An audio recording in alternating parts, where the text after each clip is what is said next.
What's up, guys? Tim Halstead here with DragBoss Garage. Welcome, Darin Morgan. So he's doing a couple of things to get things ready. So I just wanted to welcome everybody that's here. Looks like we already got a lot of people here. And I wanted to give a few shout outs before we got going because, you know, I've done a few of these live chats, but no one really sent money. You know, I've seen a few bucks here or there, and I appreciate that. This last one, Darin and I, we got like $169 in live chat or super chat. That just blew me away. So I want to tell you, I gave him some of the money because I think, you know, him taking the time to teach us this kind of basic essentials that could give you a horsepower advantage over the other guy. It's hard to put a price on that with that type of experience. So I feel that's important to take care of him. And the rest is going back into the projects that we're building here. But just a few shout outs. John Wilborn, thank you, man. I appreciate it. Rusty Allen, Robert Gardner, RevTech 426, Gurney Eagle Falcon. I mean, that guy gave us $50, contributed. That makes me happy. It makes me feel proud that we have something that people appreciate. So thank you for that. And Jay Cushman has all the Gurney Eagle heads and intakes you're going to see. Bought all the whole stock of them if you're looking for parts. Victor Dan, Raging Bull, Bill Wolf, Jeff Robertson Jr. Appreciate all those guys. You know, another shout out I wanted to give to was Chris Leidenberg. Now he runs Three Dog Garage, and he's restoring Scott Shafferoff's Mustang 2 Pro Stock car. So I had a Pro Stock oil pan, and I gave it to Scott Shafferoff, and I talked to him today. He wants to be on. We're going to do a live chat. That's going to be epic. He raced Pro Stock back in the 70s, has a big engine shop in New York City. The kid from New York City is what he used to call himself. So that's appreciated. Also wanted to give a shout out to Uncle Tony. He sent me a bunch of T-shirts. Thanks, Uncle Tony. I appreciate that. And Dr. Ron sent another T-shirt. So what I want to do, Darin, is I wanted to send this T-shirt to you. All right, great. Ron Racing. So a little Awesome. gift from him and us. So I appreciate that. Now let's get back in because we have a bunch of people here. So Perry Ford, how you doing, Wesley? You know, Joe Blow, Trey Rag, Super Killer. It's all good to see you. I saw Unity Motorsports Garage. You're up there. Sean Brown. So here we go. Now our last live chat that we had, it ended with Darin showing us a piston ring from the Wright brothers engine, the airplane engine. And I'll tell you, when I saw that, it blew me away. I had shivers going up and down my arm. I just couldn't believe the emotion in that material. To think of the history that has that changed the world forever. You know, how did those guys even, I don't know how they even came up with it, but thanks guys for that. And there it is right there. Look how thick that thing is. That's amazing. That thing is 3/8 of an inch thick. And I can't focus in on it, but you can actually see the lines from the lathe. Yeah. Yeah. It's like a billet piston ring. You know? Made out of white iron. White iron. Yeah, we don't know for sure, but according to the historians, they made it out of sewer pipe. Really? Sectioned it off and made a ring out of it and formed it. Wow. Yep. That's amazing. But I'm trying to think of where we're going to go with this. We had a lot of questions, and I think maybe one of the things I'll do is just ask a question, and then we'll start off like that because I can see people already got the thing going here. But I think this is interesting here. What's your opinion on wall texture? Now, you know, like dimpling, you'll see it on intake manifolds and you'll see it in the ports. But it says here, what's your opinion on wall texture on intake manifolds that are used on EFI or port injection engines? Usually what we'll do is, I mean, you can polish it. That's fine. Usually what we'll do is we'll keep it rough, probably 2 to 3 inches above the injector because you have reversionary characteristics in there. So you're going to get wall wetting upstream a little bit, maybe 3 or 4 inches. But the texture as far as upstream of that is really almost inconsequential because it being a dry flow system, you're talking about less than 0.5% change with polishing it. Okay. So nothing. Negligible. You won't see anything in the power department. They always do the analogy of, hey, if you see a golf ball, they always have a dimple on it and that allows them to go further, more stable at flight. Does that have any kind of role in that? That has been done in one way, one form or another for 30, 40 years. Okay. And even back in the, I'd say 2004, 2010, somewhere in between there, they had a guy in India sign, and he was doing what they call sine grooves in the combustion chamber itself on the quench pad. And okay. it's snake oil. Everybody jumps onto it, and it's really cool for a while, and then everybody realizes that it's really not worth anything. If you design the port properly, you don't need that in there. If your airspeed's real low, you can band-aid a situation. But again, if you just need to design the port correctly from the get-go. Meaning the airspeed's too slow because the volume's too big. Correct. Right? Yeah. Okay. And what those dimples do, if you have a dimple on a wall and the air's going by it, that forms a low pressure area in that dimple. And it will pull the fuel right out of suspension and just sit there and just spin in that vortex. But it will reintroduce it back into the airstream as the air is passing. So you're actually deatomizing and reatomizing. So if you have a big port where all the fuel's falling out and it's already deatomizing on the walls, that will reintroduce that back into the airstream. Okay. So that's where the Band-Aid effect comes in. Here's a good one right here.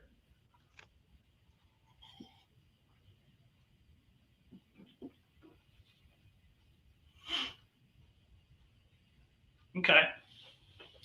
Velocity targets. That's a good one, because this week I had an issue with a cylinder head. The customer had a cylinder head where the port itself, and this is a stock iron cylinder head that he's trying to use, and the port itself was only 1.850 square inches, and it had a 2-inch valve in it with an 88% throat. Now, in a perfect world, what I would like to, and by the way, it's 88% throat because it's only 500 lift. So in a perfect world, what I would like to see is the throat be the fastest area, and then everything upstream of that be slightly larger or at the very least the same size as the throat. But what we run into in some cases, like I did in that one, was that 2-inch valve. Let's see, I wrote it down. The 2-inch valve had a 2.4 square inches at the throat, and he's 1.85 upstream. So this airspeed just maxes out at 350, and that's it. It's over. He has what's called a localized velocity choke, and what that does, yeah, actually it's at the push rod on this one.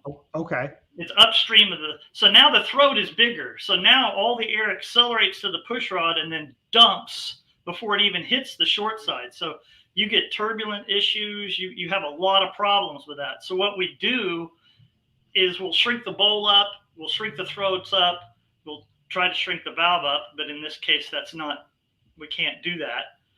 But we'll try to get that back into a tuned situation. So air speeds I want to see is at the throat. I want to see it as close to 350 as I can, but you're not going to get there. 330, 335 would be really good.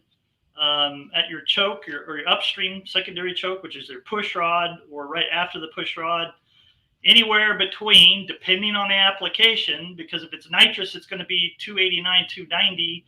If it's a normally everyday deal, it's going to be 300 feet per second. And if it's stock, super stock, or a special restricted case, it could be as high as 312, 320.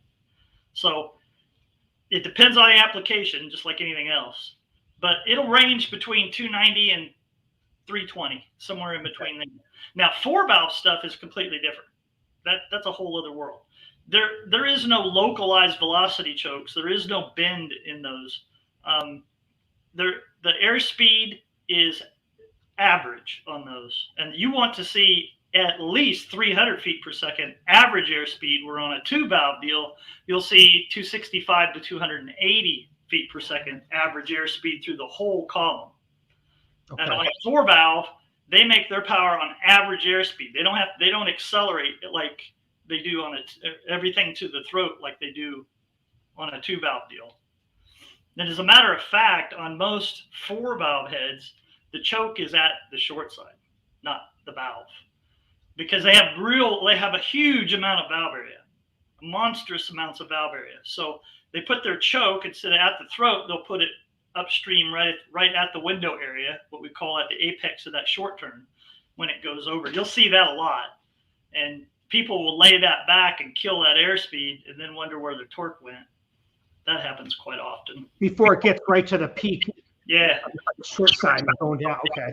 And in the plenum itself, well, that really depends on the engine's intended use and the engine speed you're dealing with, because upstream taper, the amount of area increase is relative to RPM. As the RPM increases, the taper increases with it, because you're having to shorten the runner. So you have to maintain a cylinder to runner volume ratio. Whatever that cylinder holds, you should have about that in the runner. Okay. So now, in order to turn the engine higher, we have to shorten. Well, where's the volume going to come from? I'm taking volume out as I'm shortening that to get the harmonic tune so it tunes up high. So you make your cross-sectional areas bigger, and hopefully you can increase valve size. And we gain taper to gain volume. That's the main reason we do that. We need more volume in that intake runner. So was it the heads that were made like that, or did someone already pour them and they're not like where they should be? Were they made wrong? Oh, yeah, they were made wrong. So as far as the air speeds are concerned, so 330, 350 at the throat, 300 to the push rod, and anywhere between 240 down to 220, depending on your taper in the plenum area. So those are the general rules of thumb.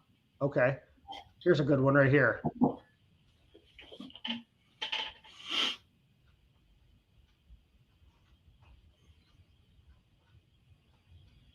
That's popular heads for those small block 427 Fords, the high port 240s. They flow in the like 360 range, I think. Yeah, at 240 cc's. That's what Yeah, I can't give you that number off the top of my head. There's too many missing variables here. I mean, I would have to know what intake you use, what camshaft you use, what your intended RPM range was. We'd have to visit with that a little bit. So I can't give you that. There's not an easy answer for that question. I can tell you though, just from experience, those heads on a 427 Windsor 240 high ports, I mean, I've seen them things make 780 horse. You know, what do they usually? What valve size are we dealing with here, and how much? I can't tell you. They might be 215. I don't know the exact valve size, but I know the ports are raised really high on the exhaust, and those things flow great. They're in the like 360 range, maybe 370. I don't know anything about the twisted wedge stuff. But the high ports, I mean, a lot of people make great power with them. I don't even know if they make them anymore.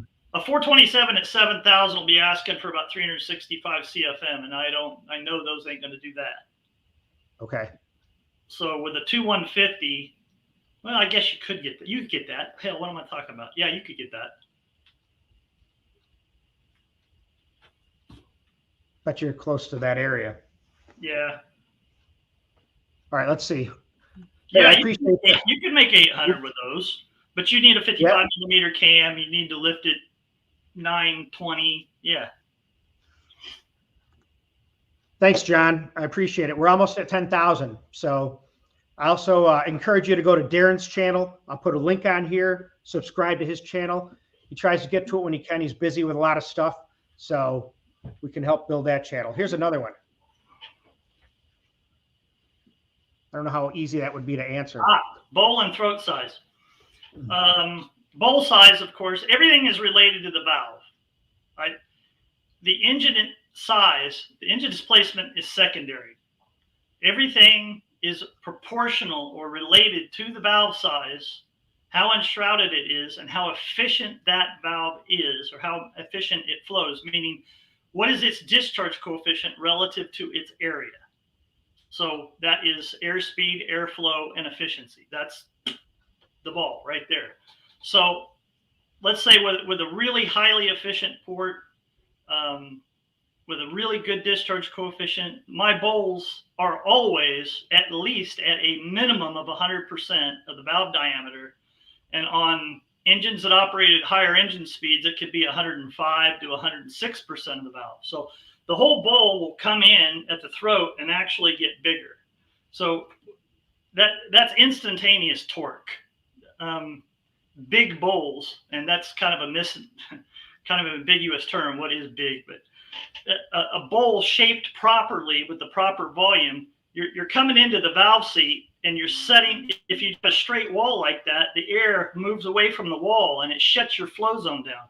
But if you open the bowl up, it sets the air up for the turn around the seat. So you actually get more exposed flow area with a bigger bowl than you do a smaller bowl. That's one mistake most head porters, when they start out, make. That's one. Put that question up again, would you? Okay, yeah. I got the second part. Where the hell was it now? Sorry, guys. Right there. Okay. Throat size. Throat size is proportional to the gross lift of the camshaft, mainly. So if you have, let's say, a 550 or a 600 lift cam, your throats are going to be down in the 87, 88% range of the valve. So valve diameter times 0.88. Once you get above 650, you move into the 89, 90% range. And once you get into the 900 1-inch lane, you're 91.5, 91.8%. So what you're doing there is, again, you're setting the air up for the turn around the valve. Instead of, if you just blow the bowl out, yep, and you have this valve on there, when the valve opens, the air just rams into the back of the valve. It can't set up for the turn. Burn, yeah. The whole idea is to put back cuts on the valve and put your valve seat like this. So it's a converging venturi. It's a variable venturi. So you have to tune a variable venturi so it's efficient with a high discharge coefficient at each lift increment. So you can't do that with a big throat and only 500 lift. You can't set the air up for the turn. That's right. Why we do smaller throats. And like four valve stuff, you never see or never should see a four valve head with a throat bigger than about 88%. The only time I've ever seen a four valve head function above 88% is on a Formula One, and they're 90% on the nose. They're not any bigger. So you have a really low lift. I mean, you have 350, 425, maximum of 500 lift on most four valve stuff. So you really need that throat small in order to set it up for that turn. So with a head, the more, say you got a 600 lift cam, now you're going up to 850. That opening up farther allows that convergence to be better, right? Basically, yeah. You're trying to build a flow curve. Yep. And I could draw a quick picture of it. This is awesome. I love hearing this stuff. And I'll go back, and people are going back and listening to these replays, and I'll tell you, I've done it, and it's the stuff I pick up is amazing. Frank, it's good to talk to you, man. Wait till we make a video with Frank's. He bought John Kazi's 415 Cleveland Engine Masters engine. He's putting that together, and he's got a few other tricks up his sleeve. So we're going to do a video. Basically, what you're doing, if I can get this in front of the camera, yep. The 500 lift will build a lot of airflow early in the lift curve and then sign off. Right.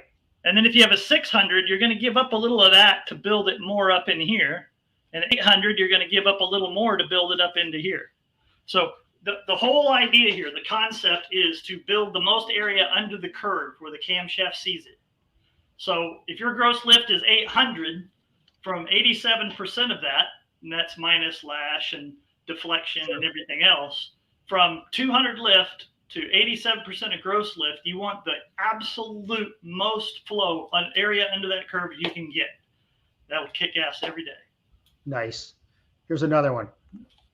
And I'll try to get to everyone's questions, but it's hard to sometimes I miss them. So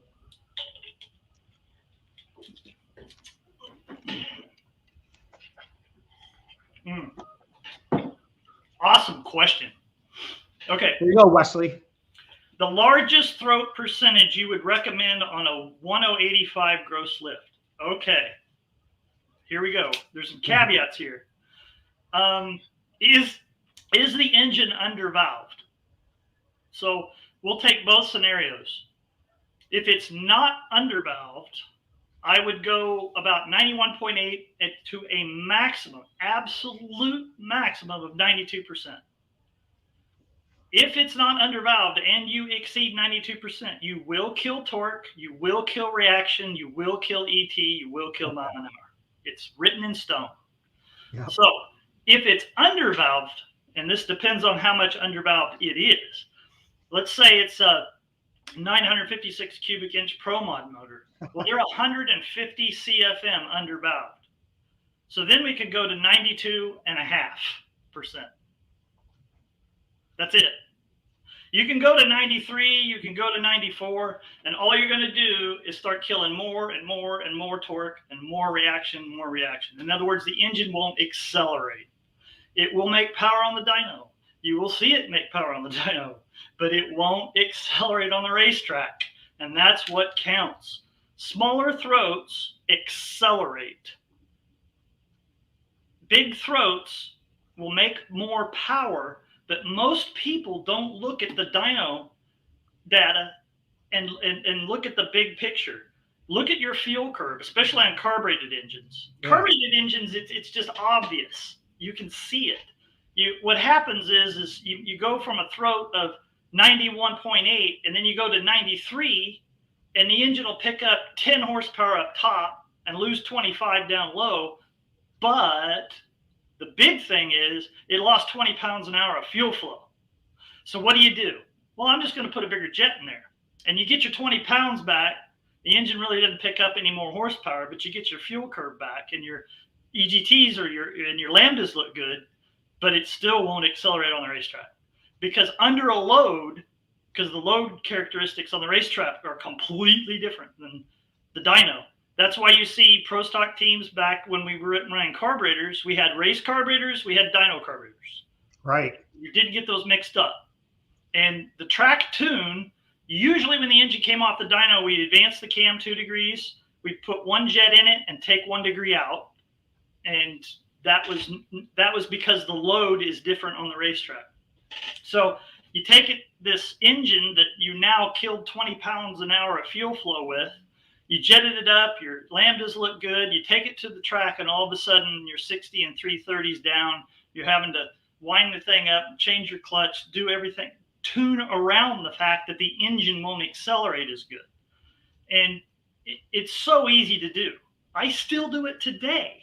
I still make that mistake because I think it's human nature. Bigger is better. Yeah. You know, it's like we want more, we want bigger, we want better. And somehow that bigger is better is just ingrained in the human brain. I don't know why.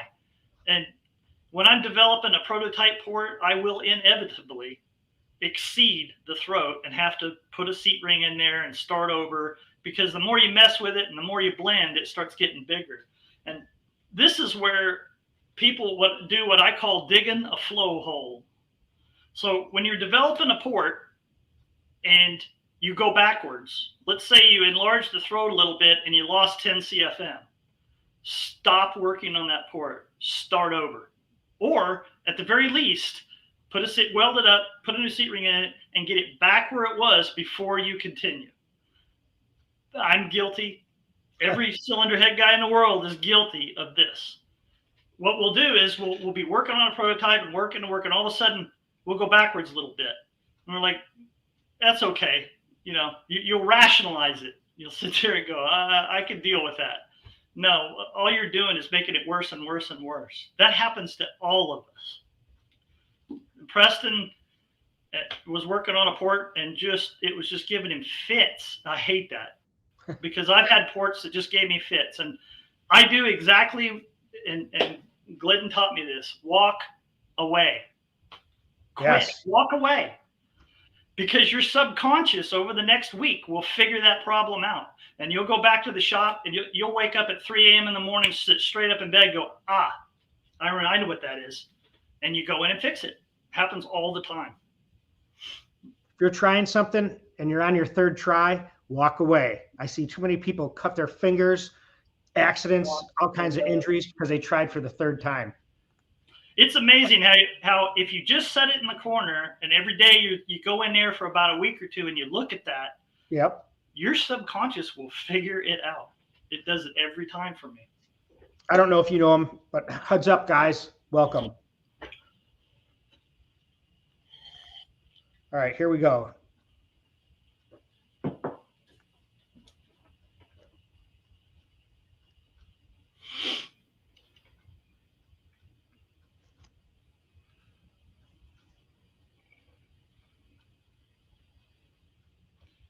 No, I have not. Radial groove cut just under the intake seat transition. No, but I think I am now. There you go. Mohan Performance, engine R&D, baby. Let's see. And he brought up the Glidden wing. And people see the wings that I put in the short side sometimes. Okay. Like yep. the Raptor port. Yeah, that all came from Bob. He was doing that freaking decades before I did it. Well, that set of heads you have, those iron high ports, have that wing in there. So I'm interested to see how those are going to come out, how they flow. And but back then, they didn't know why it worked. It just works. It's about 4 or 5 foot-pounds of torque if you do it properly. You can't just take any port and put a wing in there. It won't work. It won't work. The whole port has to be designed around the fact that that wing is there. Otherwise, it won't function properly, and you won't see it. But there's no flow trick. There's no magic there. All that does is form a little high-velocity spike. So all the fuel that's trailing on the floor gets picked up and spit right into the airstream and goes right in the combustion chamber. So you're just burning some more fuel is all you're doing. Let's see here.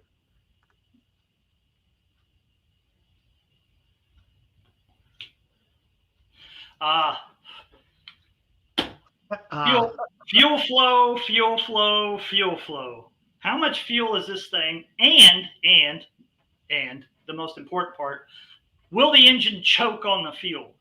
Now, I know that's not going to register.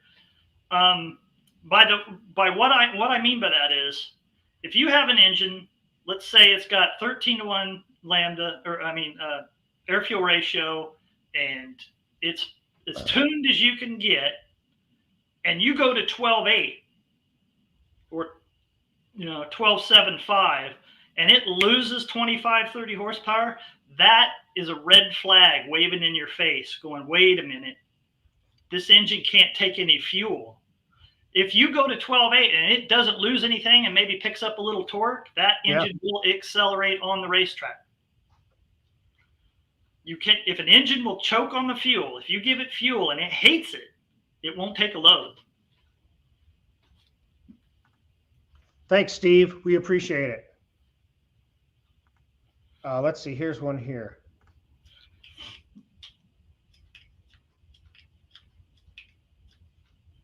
Oh, you don't ask easy questions, do you? Trial and error. Yeah. That's how you do that.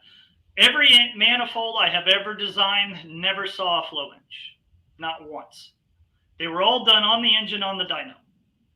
So even out the air fuel distribution and at the same time not hurting power in order to do it and being able to harmonically tune everything properly, that's just something you got to work out. And it depends on the angle of the runners and how they're freaking coming into the port and everything else. So every manifold's different. But I will say that a lot of manifolds, the center runners, you'll have a center divider, and then you'll have the center walls, the dividers that come out. If those hook, that's bad news. That is the worst thing you can see. Those have to be straight. In other words, the divider in the center is like this, and that wall is like this. And a lot of them will come out and hook like that. So what you're doing is you're not shutting you're looking at this area and you're going, I have this much area. No, you don't. You have this much area. Right. You've shut down your flow zone. That's what you've done. The other thing is the end runners. The divider comes all the way up into the plenum. Knock that back. Get that out of the way. Because one, the outside runners are longer on most manifolds. Now this isn't with all manifolds, but like Ford manifolds, they're the ones that you need the most work because it's a symmetrical head and the end runners are leaned in and they're real long. Yep. So you really have to take a lot of effort to knock all that back. And a lot of times, as a matter of fact, Tony brought this up today, the end runners should be larger cross-sectionally with more taper in order to turn higher with the center runner, in order to match the RPM range of the center runners. And almost no manifolds are like that. Nice. Today, I was doing a TFS manifold. I've got 4.5 hours of welding in it, an hour and a half of machining, knocking all the dividers out, and just take the plenum and go straight down and just square it. Knock everything out. Knock it all out, and then weld it all back. It's funny, though. I see these intakes, and those runners, they come right up into the plenum, all sharp and angled in there, thinking, man, it must cut the air, shear it. It's going to put it right where it needs to go. And when you have a center runner like that and you have a hook, this area right here is all boiling. It's all dead. Spinning around. You're going to get fallout on the intake. Hey, I want to give a big shout out to Angelo in Merrickville. Thank you. Appreciate it, man. And also, when you look down the barrel, that divider should split the barrel. If you're looking right down there, you should see that center divider split that barrel. If it's over to one side or the other, it's going to favor that side. So you also have to knock those back and rotate them over. Sometimes I'll have to take that whole divider and rotate it to where it's right over the barrel.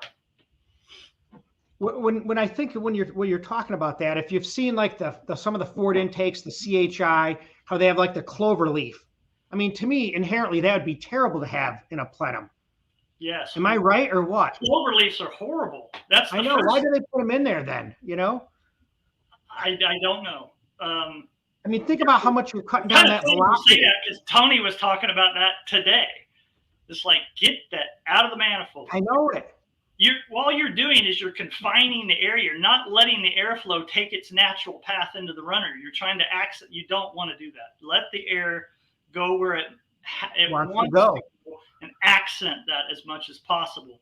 And those clover leaves, the first thing we do with an end mill that long, drop it in the manifold, and wipe it out. Yep, nice. That's a good thing. People always ask that question. Here's one. Trey Rags.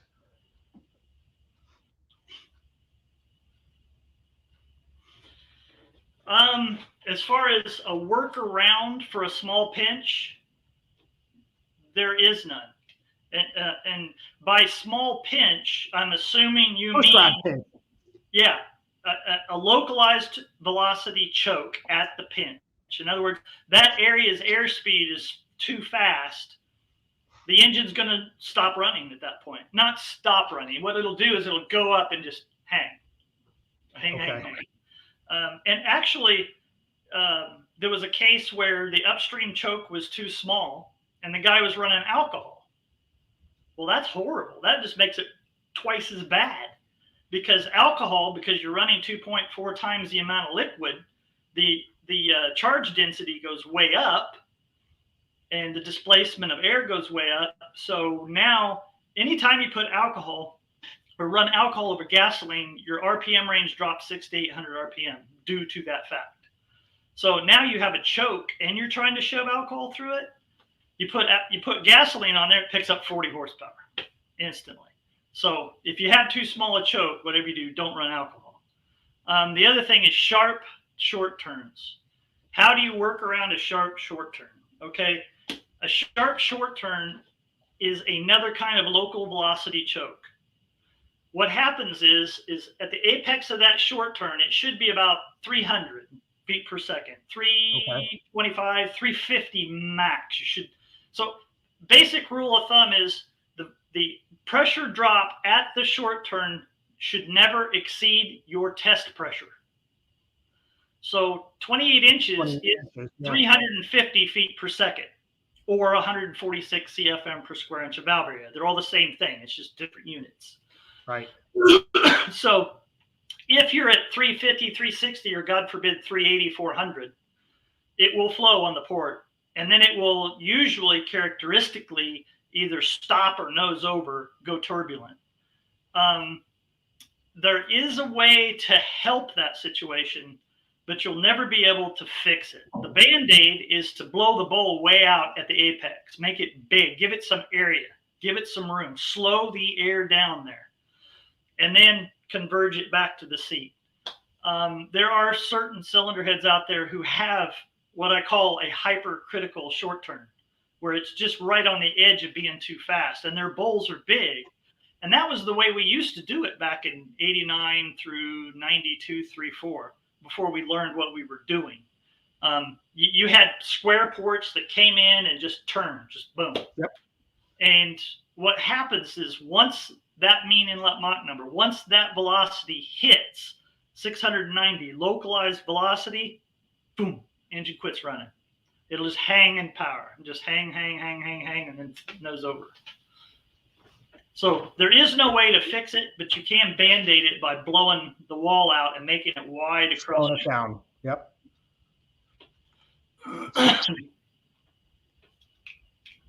What's a Premier wedge head for a 9.5, 430 cubic, 814?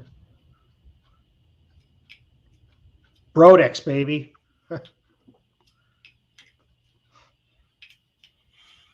BD 2300. That what is that? Brodex. Yeah. Yeah. I mean that head on a 500 cubic inch nitrous small block makes some really serious power. I was impressed with what Tony has done with those things. They have of course, these are not off the shelf heads. These are moved valves, moved ports, custom valve. These are cylinder heads that have been completely reworked, but still the baseline bed 2300 heads, BD heads, are really good. That's about the best wedge I can think of for that. Here's a quick one. Absolutely. And by grind, if you use burrs, carbide burrs, that stuff is extremely abrasive. It'll take out carbide burrs almost within minutes. So What do you mean take them out? Wear them out? It'll take the sharpness right off of them. Really? Yeah. So what I do is I have mine painted red, the ones that are doled out that I use with epoxy, and I don't use them on anything else because I can't. So what I'll do is I have my epoxy burrs to rough stuff in, and then I just grind it with a 60 grit Tootsie Roll, cartridge roll, or whatever. I like Z-Spar Cop Coat, really good because you can hand sand it. And the best hand sand, by the way, if you go to Home Depot or whatever, get some drywall sanding paper. It's with the holes in it. Yeah. It's mesh, and it'll stick to your finger. You can reach up in there and sand all day long, and it'll never slip off your finger. Of course, after one day, you won't have any fingerprints, and you will be bloody. Your fingerprints will be bloody by the end of the day, but it's perfect. It's the best sandpaper I've ever used. And if you're doing prototype work, you need an epoxy that sets up within minutes, so you can go right back to the flow bench, contour, go right back. And there's stuff called Steel Stick from Pig Putty. And yeah, and it's 1-800-HOT-HOGS is the phone number. This stuff is awesome. I mean, you mix it up, put it in the port, apply it, wait 5 minutes, and you go to grind and sand it, and you're right back on the flow bench. But you can't run it. You cannot run that stuff. You have to put, once you're done, you have to recontour with the Cop Coat or Z-Spar. I don't know. Cheaper, maybe. I don't know. Well, you have to understand that not everyone who designs manifolds has access to dyno or is a professional racer or engine builder or induction expert. They're companies. So a lot of times what they'll do is they will they'll go out and get consulting with myself and other people on what they should do, but they don't always do that. All right, here we go. Let's see. There's so many questions, and it's like I'm trying to catch them all. And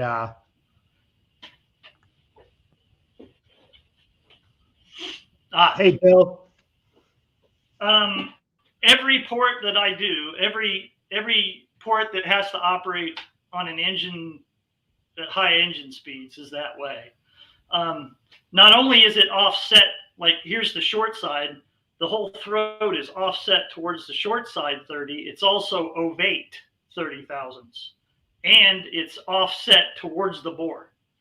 So if your valve is right close to the bore, so when it's lifting, it's not seeing any increase in area. Even if it's canted, it's seeing a slight increase in area.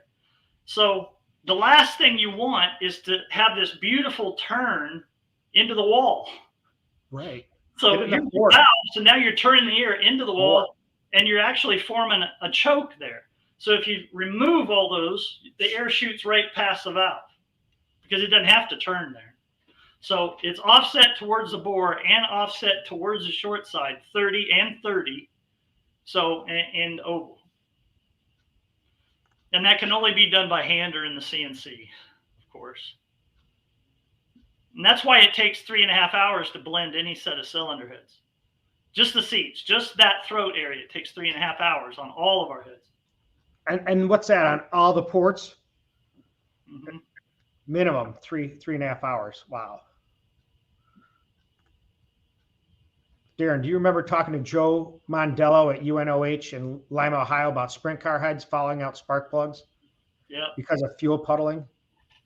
Yes, and that is the #1 problem, wet flow problem. Right. What's there. the mistake? Yeah. Plug wetting is the #1 problem. And you can see it in the plug. And when we got the wet flow bench, every time you pulled the spark plugs out of our Pro Stock heads, one side of the plug would be black, soot black. Didn't know why, didn't have a clue until we got the wet flow bench and noticed the vortex was hanging right off the side of the plug. So it was just polluting just the outer edge of the plug. It was right off the plug enough to where it didn't harm anything. But there are cylinder heads out there that suffer from horrific plug wetting. And that's why you won't be able to read plugs. It'll always look black and sooty and nasty, and you won't know why. And normally that's because the chamber wall's like this, and the plug's coming in flat. Whatever that chamber wall angle is, that's the angle the plug should be. So it can present a flat face to the combustion chamber. If you come in this way, it forms this big trough underneath the spark plug, and all the fuel just sucks to that place. So you have to relieve that area as much as possible. Now, in certain applications, like nitrous and everything, you might back the plug off, and you're not going to see that problem. You've already got way too much flame speed anyway, so it's not going to be a problem. You know what? I almost remember looking at your channel or seeing one of your webcasts where you had that, and I can see the cylinder head in green and the flow coming in, and you can see the vortex with the arrow. You know what I'm talking about? Yeah. It explains that in good detail for that on your channel. Anybody can just Google Darin Morgan wet flow, and that picture will come up. It was in like 10 different magazines, and you can see the vortex generation right near the spark plug. And that particular picture is of a fixed chamber. I brought the exhaust wall in, and it moved the vortex off of the plug almost completely. When you're dealing with wet flow, it's counterintuitive to what you would think. So if you have a vortex here, you would think, well, if I lay that wall back, it's going to move over there. It's the opposite. It moves the opposite direction. So you have to bring walls in to suck it over.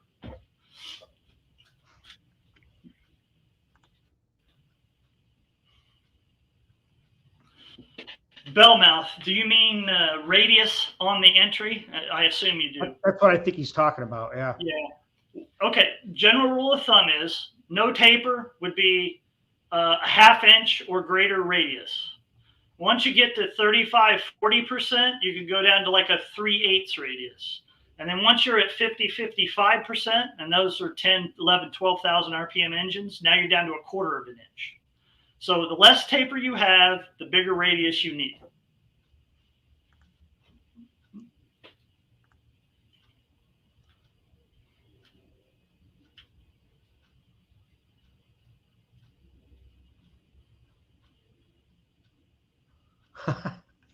I'm like, I don't have no idea. What's the question? It says here, 4200 bore flat top piston, 13.3 cc valve relief.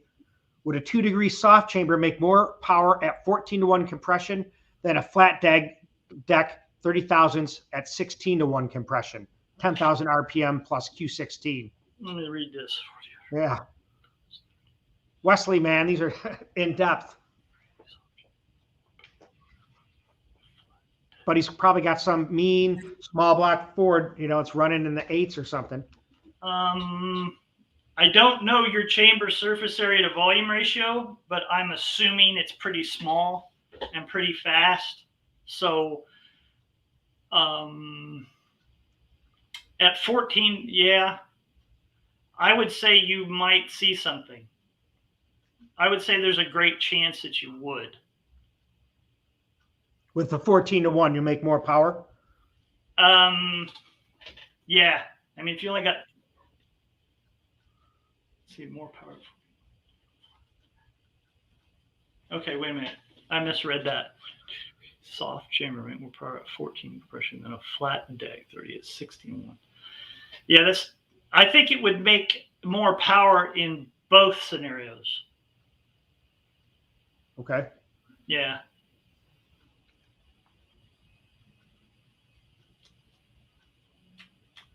All right, let's see where we are here. Wait a minute. Now, come on, buddy. What's this? Ernesto, thank you. We appreciate it. Damn. That means a lot. So, hey, Andy Wood, I see you there. John Wilburn, you're here too. I'm trying to get your guys' questions, so we're going down through. I always like seeing this kind of stuff. Appreciate it. Here's one for you. Usually not near as much as if you made other areas too large. Like the approach, huh? Yeah, you could slow the short side down to 300 feet per second, where it should be 330, 350. You can slow it down quite a bit, and not what you'll do is you'll see a little bit of a torque hit and a little bit of a pound per hour of fuel flow hit, but not a whole lot.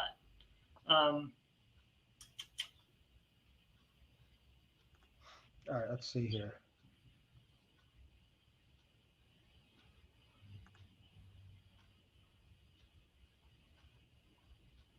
It's kind of funny. Let's see, here we go. Douglas, you got a lot of questions.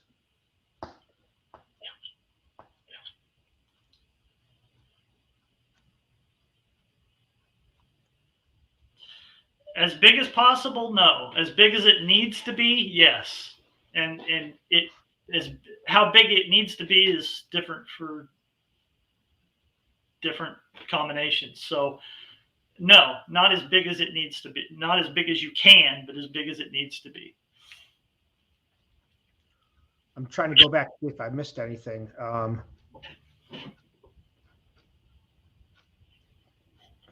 I like this one here.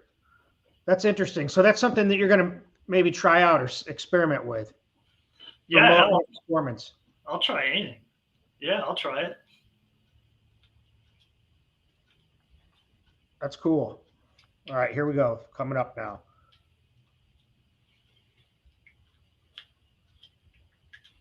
It's quiet here. But we have 152 people watching, and that's what's amazing here. Let me get rid of that question, so it's not blocking our face. If I can find the darn thing. But so okay, if people have been watching, you saw that I took a load of parts and met Darin at his shop. That was kind of crazy to go there, and I'll tell you, that is a big shop. It's pretty impressive, but it's all work. Like there's no one sitting around playing on their phones. I mean, there's work, man. Everybody had a job to do. There wasn't any discussion about it. And everybody busts ass. I've never seen a shop, one, this busy. Yep. And two, this hardworking. Hey, Victor, thanks.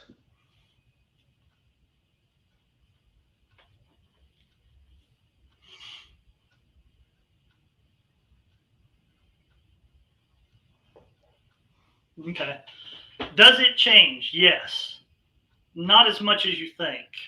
And in some instances, what you will do is take, like in a roots type application, you just make it short. Take the harmonics out of the system. You don't need them. The supercharger is doing all the work. You don't need to tune it. Turbos, on the other hand, yeah, you need to do that. And with the increase in density, you're going to increase taper, and you're going, but not cross-sectional area, overall average or average airspeed. You're going to increase taper, and you're going to shorten the runner. Depending on boost, usually it's about a ½ inch. It's not a whole lot. Now, if you, let's say you shortened it 1 inch, what are you going to see? Well, probably nothing. You're probably not going to see much at all. If you shorten it way too much, what it'll do is it'll move the power up a little bit, and it'll kill a little bit of torque, just like an NA engine. And this also depends on, of course, your air inlet temperature. Are your pressures balanced? In other words, is the exhaust pressure and intake pressure balanced so the engine thinks it's NA? Yep. That's also something to take into account. So this is my buddy Frank, and he bought John Kazi's 415 Cleveland. It was Engine Masters, so he's putting that in a T-Bird. But I'm not sure what pro stock heads he wants to talk about. And one of the things I put when I put this chat up was a picture of you talking about Ford pro stock heads. I just found it, put it up there just really for your picture. But we were kind of talking about that because they had some big issues with it, the modern stuff, didn't they? The only issue they really had is nobody would use it. Why was that? I know you said something last chat. I don't remember. Because Ford has never helped any pro stock racer financially. There you go. Thank you, Ford. Let's see here.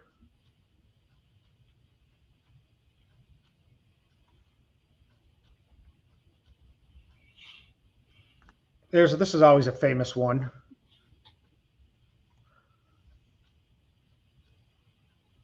I mean, that's the Boss 302 he's talking about. Yeah, you hit the nail on the head with that one.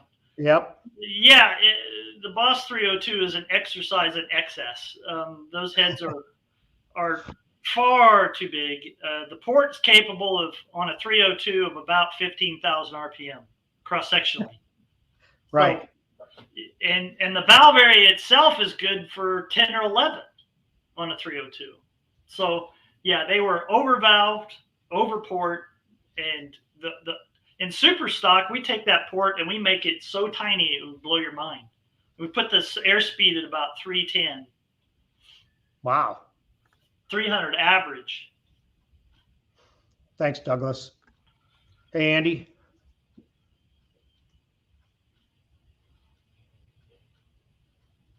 DV is David Vizard. Do what now? Darin, can you talk about changing rod lengths and power gains versus compression ratios / pressure decay? David Vizard told him about you doing some kind of testing on this. Well, it wasn't me personally. It was Rare Morrison. What they did was they took a NASCAR engine at the time, and they varied the rod length from, I think it was like 1.4 to 2:1, and the power was almost undiscernible.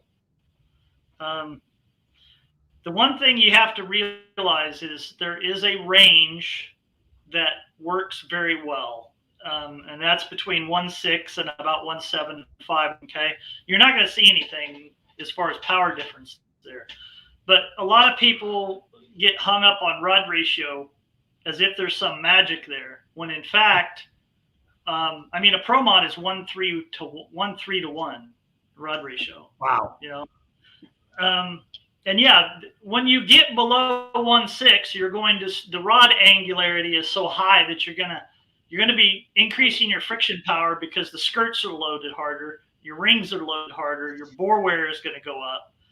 But the difference in power is negligible. The problem with dwell at top dead center, everybody gets stuck on that dwell at top dead center. If you have a high rod ratio, it dwells longer at top dead center. That's right. It does. Absolutely it does. But they forget that it not only does that on the power stroke, it does that on the intake stroke as well. So now you have a port pressure lag. You've got a slow intake draw. And with a high rod ratio like that, you have to increase runner length, decrease taper, increase average airspeed in order to get that engine to function better.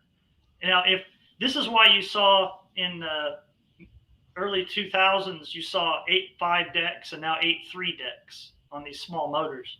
Okay. That's to get the rod ratio down, make the valve train more compact and the manifolding more compact. So what you're saying is the rod stroke ratio, if you decrease it, you're going to make more power. No. Okay. If you're between 1.6 and 1.8, you're not going to see any difference. Got it. If you're below 1.6, you're going to increase the skirt loading, ring loading, increase bore wear. Yep. Okay. And if you're above 1.8, you're going to get into a port pressure lag. The engine is going to be lazy. Got it. This is kind of a good reflection. Somebody got. One more thing about rod ratio. What rod ratio do you need? Okay. You have the deck of the block, which is usually set. You can't do anything about that. Yep. You pick the stroke for X amount of cubic inches. And now you need the tightest compression height on that piston you can get with the tightest ring pack and the pin as high as you can get. And your perfect rod ratio is whatever connects those two. Okay.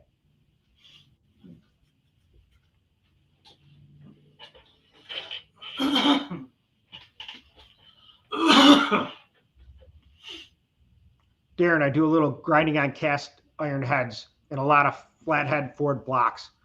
I like to think my instincts about airflow are close, but after listening to all this, well, it's pretty humbling. Airflow is not intuitive. As much as I would like for it to be, it's not. If it looks aerodynamic, it's probably not going to work in the running engine. This I don't know.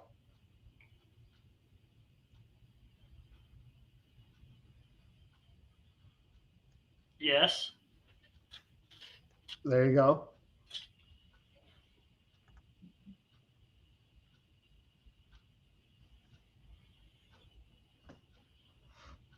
Absolutely. Why don't you subscribe to his channel? Then you can comment to him and get a hold of him through there too. Ohan. That'll be cool. Yeah, you can private message me.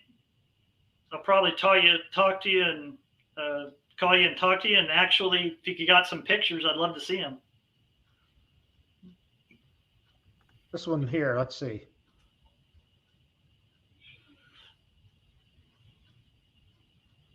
That's probably one of the best investments anyone can make right there.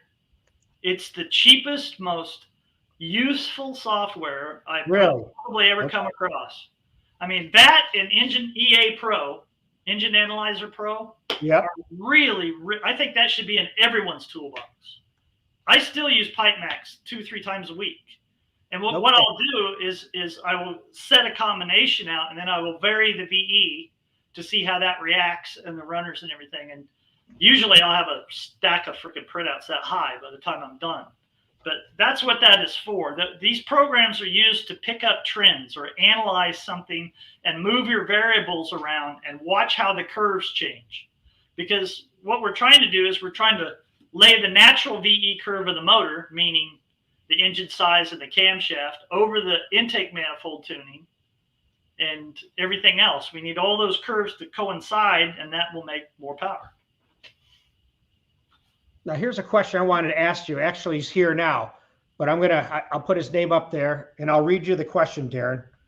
It's here we go. As a static test pressure of 28 inches on a flow bench, can you get more than 146 CFM per square inch of area? Not at 28 inches, because 28 inches is 146 CFM per square inch of valve area at 350 feet per second. Same thing. Yeah, same thing. So at 350 feet per second at 28 inches, that's the most airspeed you can get. And 146 CFM per square inch of valve area, or throat area, actually, is the most you're possibly going to get through that orifice at 28 inches. Now, if you flow at 60 inches, it's 190 CFM per square inch of valve area, or something like that. For example, can a port with a minimum cross-sectional area of 2 inch flow more than 292 CFM? Let's see. Here, welcome out, guys from Australia. I had that written down. The answer is no. Can't. Okay, there you go. Yeah, 28 inches, 2 inches of area is 292. That's 118 CFM per square inch of valve area is really all you're going to get out of just about any cylinder head. I mean, a Hemi, you might be able to get 119 CFM per square inch of valve area, and that's the smallest area in the system. That's not the valve, but the smallest area in the system. So you're looking at about 236, 240, pushing it. Here's one for you. You can see that, can't you, Darin? Okay. Yeah.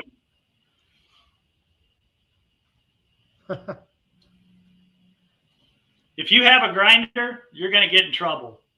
There's nothing you can do about that. I get myself in trouble. No, the general rule of thumb is to just radius everything out and not increase area, but that's not really going to help a whole lot. Put your throats. Now, this is a flathead, did he say?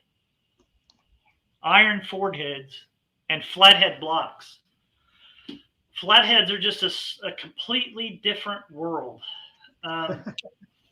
Because the air is you have the valve flat, there's no pressure recovery zone, and it comes in and has to go directly in the cylinder. The best thing you could possibly do is try to aim the port down, which you can't. It's set in the block.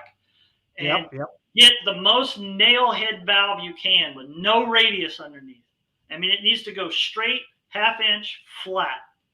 And because you're shooting all the air over the valve, you're not encompassing, you're not utilizing all the area in that port. All you're looking at, if you look in the port, you have a window area. When that valve's open, that's what you have to modify. That's what you have to concentrate on, because all the air is going to shoot right over that valve. The short side should be non-existent. There shouldn't be one, because you're not going to turn the air back into the combustion chamber. Right. You're going to shoot it all over the valve. It's exactly like a 4-valve. A 4-valve does the same thing, shoots everything over the valves. That's why you see Formula One and IRL stuff. It's just a board right to the throat. It's just a board hole, straight, no short side or anything. Everything goes over the valve. You know this guy. What's up, Blake Livingston with the E?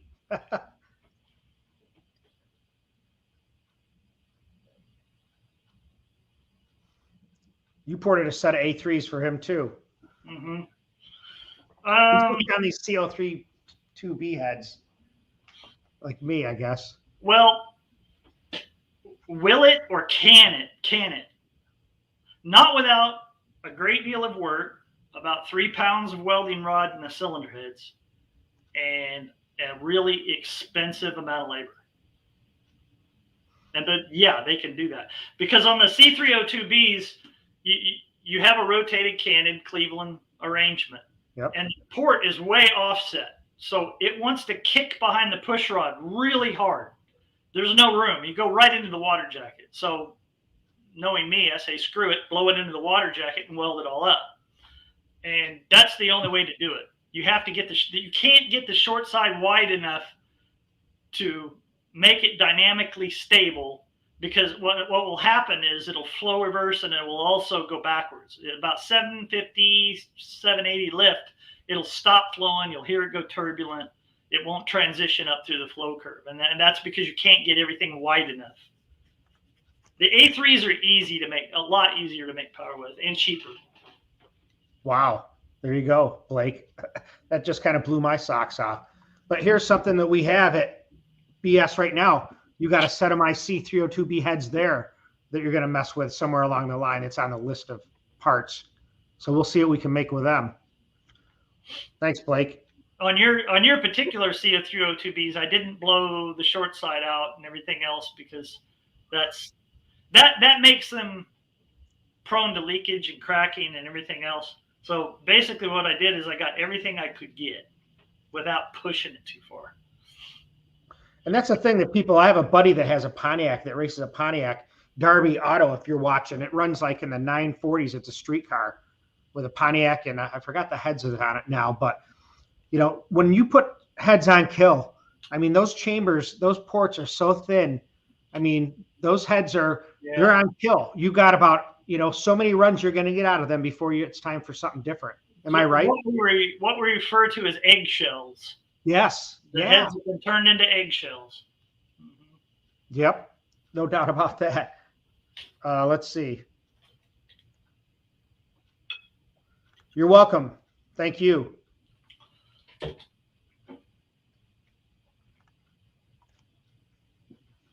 All right, Frank, here we go.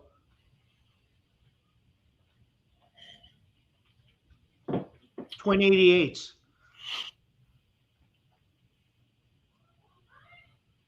Well, you said wedge head. So the Thor and the C and the A are not wedge. They're canted valve. But the best head out there right now is the CID SC2. I know not many of you have seen them. I have. But gee, man. Yeah. Those things are unbelievable. I mean, with a 2300 valve, you can get 500 CFM to these things. I mean, it's pretty hard to beat those. I mean, plus the heads are super thick. The water jacket's perfect. You could design those heads for any engine combination. Wow. Now the Thor head, I think that's Blue Thunder, isn't it? Is that a Blue Thunder head, the Yes. Thor? Yeah. And the C head is a Ford head. They had the A460, the C460. Which head's better, the Thor or the C head? Got to be the Thor. Yeah, the Thor. AT Francis, come on. Yeah. I mean, the profiler heads that I designed, the canted valve version, I think is the 112 part number. If you can get them, is really good. That head really is really good. The standard C out is non-canted. It's a rotated non-canted. You don't want to use those. They're very, very power limiting when you don't have cant in the system. In other words, the valves aren't splayed around.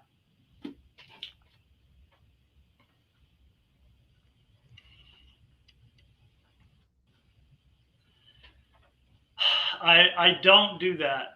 I've never found a case where that would be advantageous, actually. You're just going to increase your seat and valve wear. When that engine fires, I want that thing to be perfectly sealed.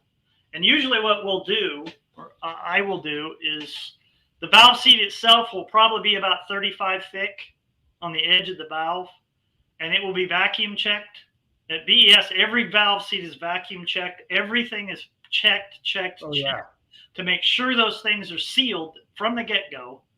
And when you have intersecting angles, you're not going to seal that up initially, and you're going to increase your valve wear really, really bad. No, I don't think that's advantageous in any way, shape, or form.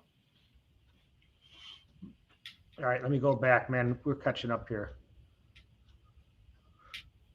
Now, I will say that valve seats, Glidden had a different way of doing it. He had a radius seat cutter on the exhaust, and then he just moved that radius seat cutter in and out on the valve, and it was just a radius. There was no seat.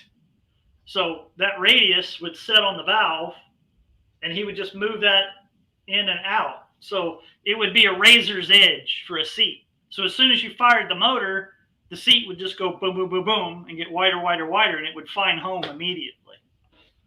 So you got to run it in a little bit. You can do that on the exhaust. You can't do that on the intake.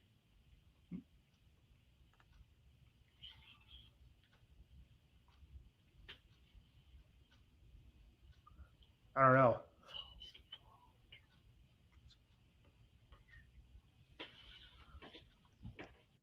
I'm not. What do you? I think Let's just say with the proper back pressure system, meaning your pressures are balanced, to where the engine is basically normally aspirated, relative.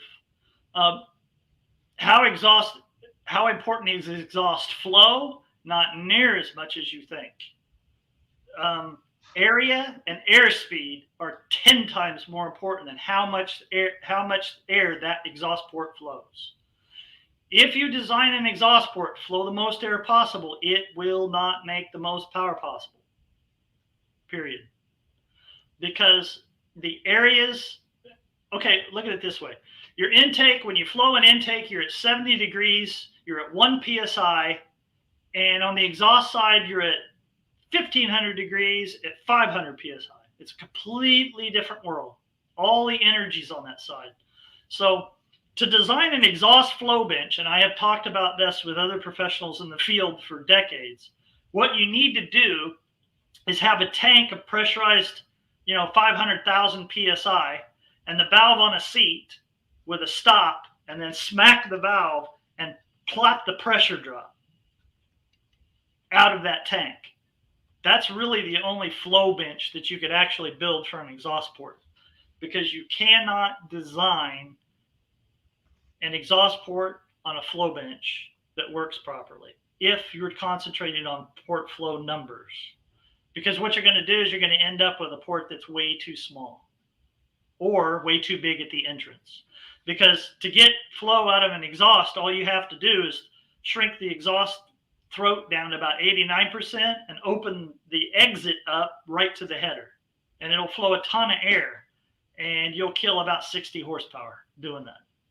So what we do is we take everything as a ratio of the valve. Again, the valve is the cork on the bottle. It's the restriction, so everything is relative to that. So the throat, depending on the application, will range anywhere from 89 to as much as 94.5% of the valve diameter. And then the exit itself I never exceed 106% of the valve diameter for an NA engine and 112 for a nitrous or supercharged engine. And that seems to work across the board. Now, I will say this, with turbos, you need a smaller exhaust port exit. You shrink it back down to 104, 104% of the valve area, because you have to maintain a high airspeed going into that turbo. If you increase the air cross-sectional area in order to get that airflow, your turbo lag is going to go way up. You're not going to be able to get on the turbo. It won't react as fast. So small, fast exhaust ports on the turbo are the thing to do. Do you ever see heads that you start to work on and find out that they're undervalved, but they come that way? The valves are just too small to begin with, and you have to change them or kick them up, or you can't overvalve it, or you can't make them big enough because of the casting wasn't made right for that port design. All the time. Okay. All the time, every day.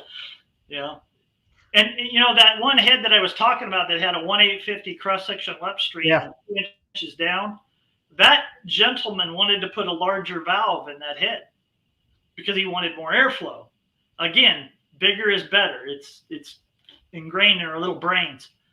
So you think, well, I could just put a bigger valve in there. Well, he's already localized velocity choked upstream, so it doesn't matter how big a valve he puts in there. All it's going to do is choke sooner. Yep. Because at a 2-inch valve with it was an 89% throat, or 88% throat.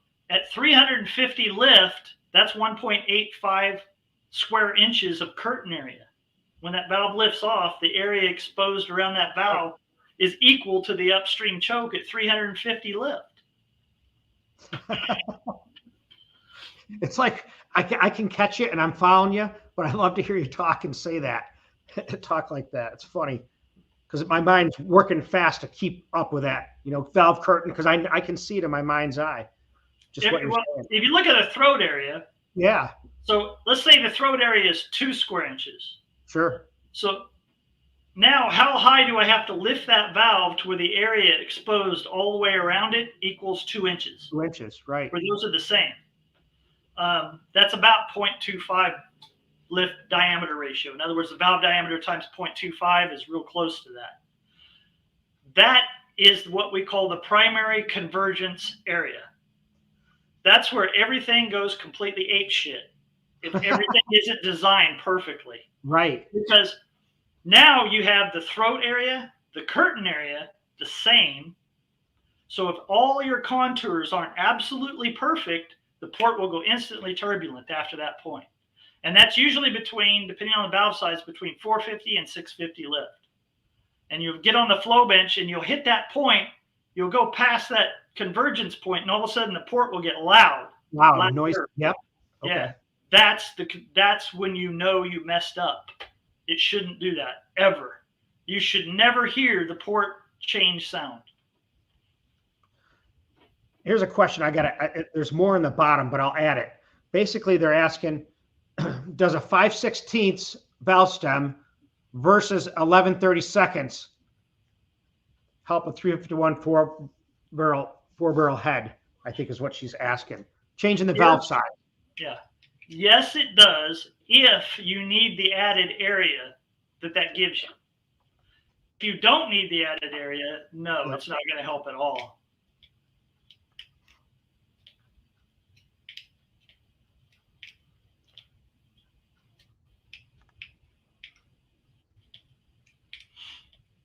I'm not sure. There's lots of ideas, but I'm not sure what you're looking for, unless you're talking about basic head changes. Oh, yeah. Those are fun because you're at the mercy of the venturi and that carburetor. So you have an upstream restriction, and your manifold pressure is going to skyrocket as soon as it hits that restriction, which is why they do that. So it restricts you. Can you get around it?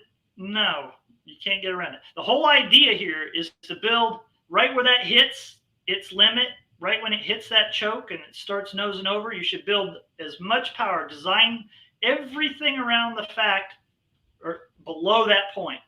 Build all your power below that point. Concentrate on as much power and torque in that range before it hits that choke. And that's how you go faster. Now, I will say that there's been a lot of cheating as far as 2-barrel stuff. I mean, gaskets cut out with leaks, drilled holes down the studs, you name it. Oh, yeah. Any leak will make the engine idle like that, but man, it'll wake it up. Oh, yeah. Studs drilled. That's amazing, The NASCAR guys were doing that decades ago. Oh, really? Drilling the carb studs hollow down in the manifold for controlled leak. Sure.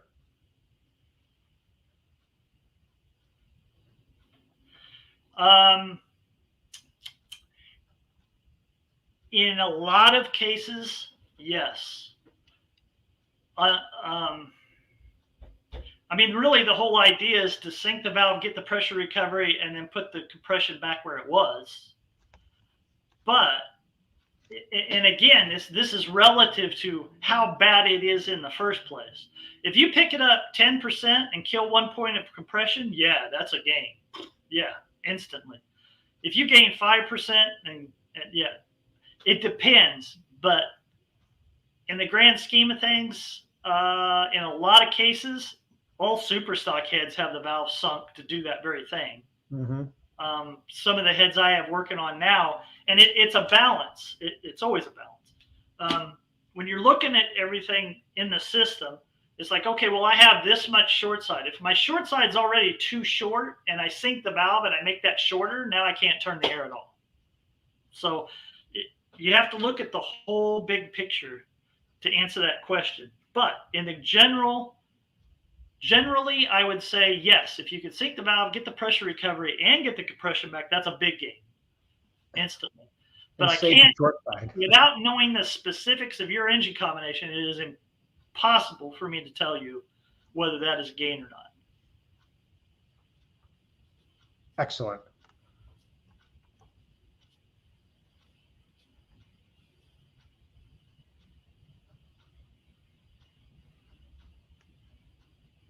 Okay.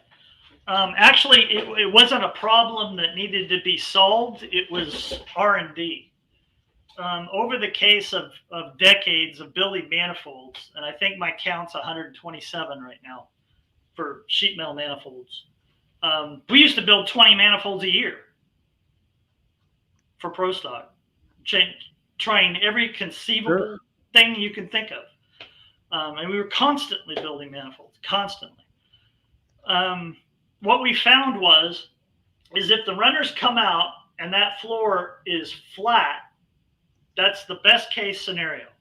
As soon as you start bringing that floor up in a sheet metal manifold, what you're doing is you're affecting the carb signal, the way the air is transitioning into the runner, and it will try to hug, it will try to turn, this is speculation, by the way. We think it's trying to turn too fast. It needs time to transition into the runners. And when you do that, you move that high velocity area up and you force that air to do what it doesn't want to do. And anytime you force air to do what it doesn't want to do, you take a hit in power.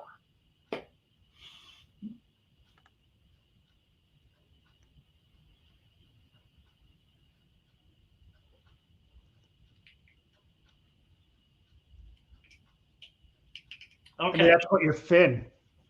Of course, this is situation dependent. I would have to know what you were dealing with here to see that. Right. And when you say it flowed more where, and what is the gross lift on the cam? If it's a little 500 lift deal, yeah, I can see that happening really easily. If it's an 800 lift deal, no, I can't see that ever working. What you're doing with that is, if your short side is like a 90 degrees like this, that's a high velocity spike right there. That makes the air turn real fast, pulls the fuel around the corner really, really hard, really, really fast at low air speeds, meaning low lift. As soon as the lift gets up and the airflow picks up, it turns into a choke. So there's this balance there of what your valve lift is and what the shape of that short turn is. So let's say this is 300 lift, 600 lift, 700 lift, 800 lift, 900 lift. You know, as the lift goes up, the short side starts to lay back, and you start radiusing that off.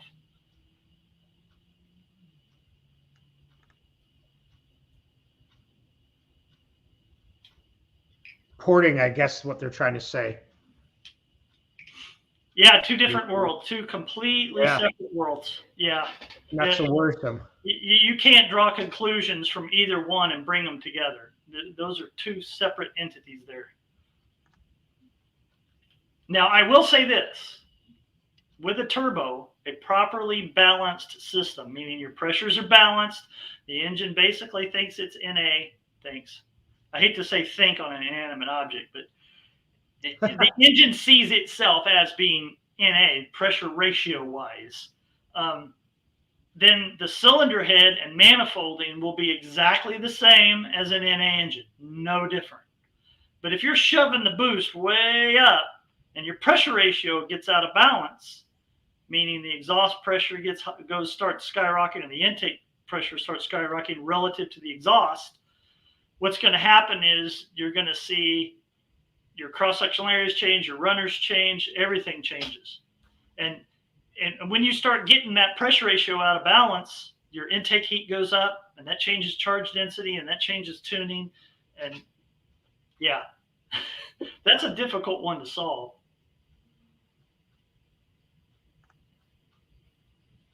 This is a tough one to answer too, because all those heads are different. You know, what do you want on your combination? You got to have a goal before you can say which head is better for the street. Do you want to you know, a 12-second car, or do you want a 10-second car? Yeah, it really depends on what you're trying to accomplish here. What your engine displacement is, what your engine speed is, what your gearing, what you're trying to do. Any of those heads can be made to produce power on a street vehicle at 7,000 and below. Any of them can. And that's one of the good things about CHI heads is they're really thick, that you can do just about anything you want with them. That guy knows how to design a cylinder head. Yep. And, you know, if I had to do a 3V or 4V head for the street, you just make the ports smaller, shrink the valves down, and there you go.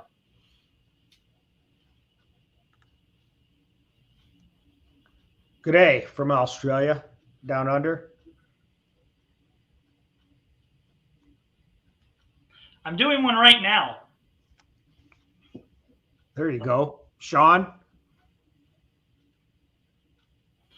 There's not a whole lot you can do. The casting itself is extremely limited. The ports themselves, by the time you get through, I mean, maxing it out, doing everything you possibly can, every port wall is 150 thick, and it's way too small. And there's no getting, you can't get a port in those things that you can really turn up and make a lot of power with. So they're very RPM limited cylinder heads. And there's nothing you can do other than with a choke. There is one thing you can do to increase power, but again, there are limits to this, and that's valve speed. Smack the valve open. Big core cams, put all the lift in the lobe, a low rocker arm ratio, or if you have to high rocker arm ratio, get some valve speed in the thing. Slap it open. So what you're doing is you're choked. So if you're in a choked environment, let's get it lift as high as we can at max piston speed at 76 degrees after TDC. Let's expose as much area as we can as soon as we can. Let's get it into that choked area. It's going to hit it eventually. Let's just get it there. And let's draw on that choked area as long as possible. That's what valve speed does for you. It gets it into a higher lift area at maximum piston speed so you can put more air in the engine.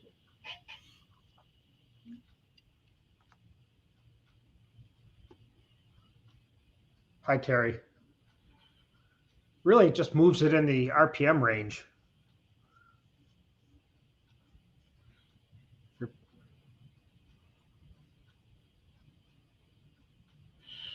Lobe separation, I can't tell you that unless I have more information. And by information, I mean exactly what your RPM range is, your gearing, and everything else, where you're operating this engine in, what your goals are. But I will say this, lobe separation, or the amount of overlap duration that you need in the engine, is directly proportional to the overlap flow capabilities of that combustion chamber. So it's different for all cylinder heads.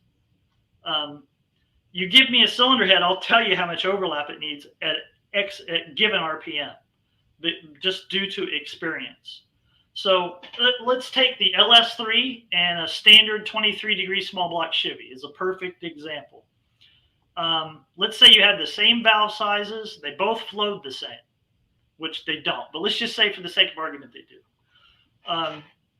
The 23-degree head, its overlap flow is very poor. In other words, when both valves are off the seat during overlap, the amount of air that can come out of the intake and out the exhaust is extremely low. Very, very poor flow, overlap flow capability. So you need a tight lobe separation to give it more time to clean the combustion chamber out and move air through it during overlap. Where an LS3, you would want a 104 to a 106 in a 23-degree head. But with an LS3 or LS7, you want 113 to 116 because it breathes during overlap so much better. So it depends on the combustion chamber, the way the ports are aimed, and the available cross flow, or how well that engine breathes during overlap.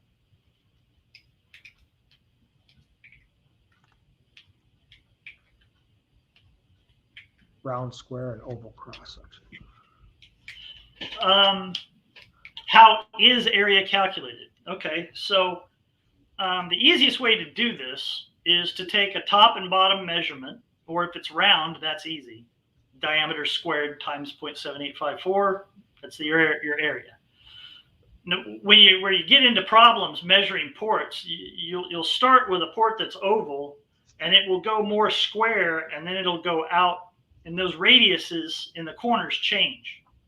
So you'll start out with an 800 radius going to a 700 radius, and at the short side it'll be 1/2 inch radiuses on the top and 900 on the roof. So those radiuses are what get you. You have to plot the radius change through the port. So let's say the opening is 2,500 by 2 inches, and that's 2,500 times 2. Okay, that's your cross-sectional area. Now, how do you find the area of the corners? That's easy. So 800 is 1/600 diameter. So if you have an 800 radius, you have 1/600 diameter, correct? So you take 1.6 squared times 0.785, you get that area. Then you take the radius, the area of a square, 1.6 times 1.6, and then you subtract the two, and that's your area that the corners are taken up. So you take the square area and the circle in the middle, and what's left between those two is how much you take out of that measurement. So it's 2 times 5 minus whatever your radius area is. But you have to plot the radius area because they change going through the port. I just wrote down the time so I could remember to go back and listen to this again. Let's see.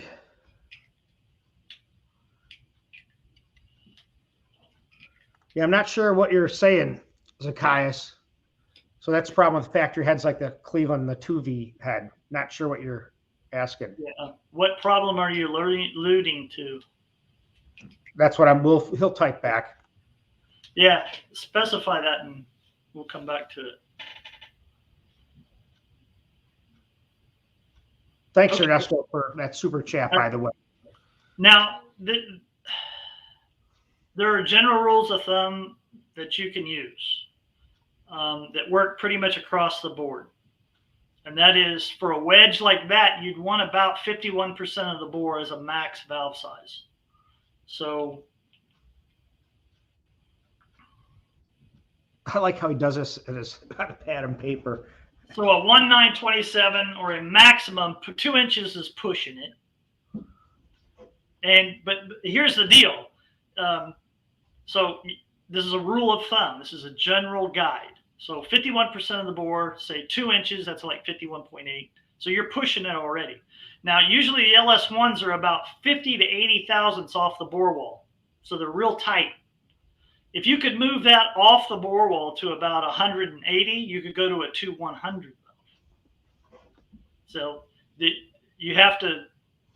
valve position comes into play here. But with that, about a 2-inch valve would be the maximum I would run, unless I can move it off the bore wall. The only way you're going to move it off the wall is change the angle, right? What you can do is those have 500 guides in them. You can get a Brodix guide, which is a 545 guide, and offset it. Sure, sure. Just offset bore. I use a boring head and just offset bore it. And it's got 150 between it, so it's got plenty of room to move it. But you have to be careful there. You might get into the water jacket on those stock heads.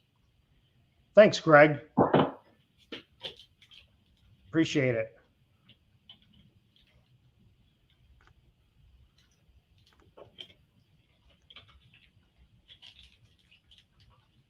Buick straight 8, I think it is. Buick straight 8.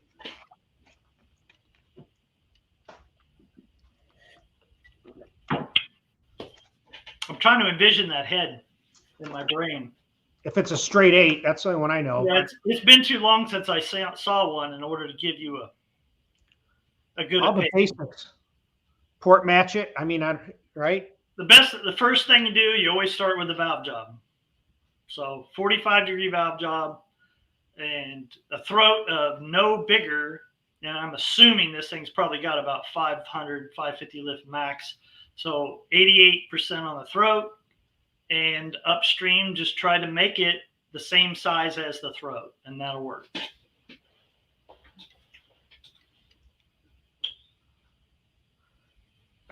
This Wesley has these questions, man. They're like, I mean, I see where he's going.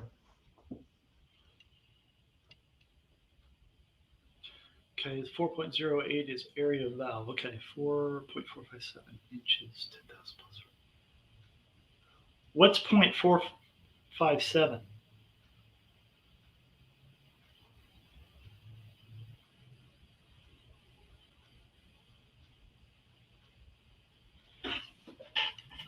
You're asking me to do a lot of math here.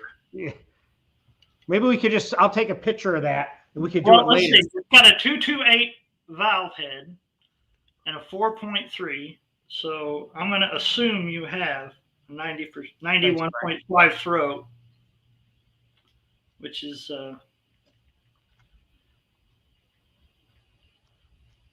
I said we may get 200 people here. We got 189 right now, hour and 35. So that's I'll give a shout out to you, Andrea, my girl. Love you. I know you're probably going to bed pretty soon. Love you, Izzy. Your birthday's coming up. Got a birthday party on Sunday for Elena. Get to bed.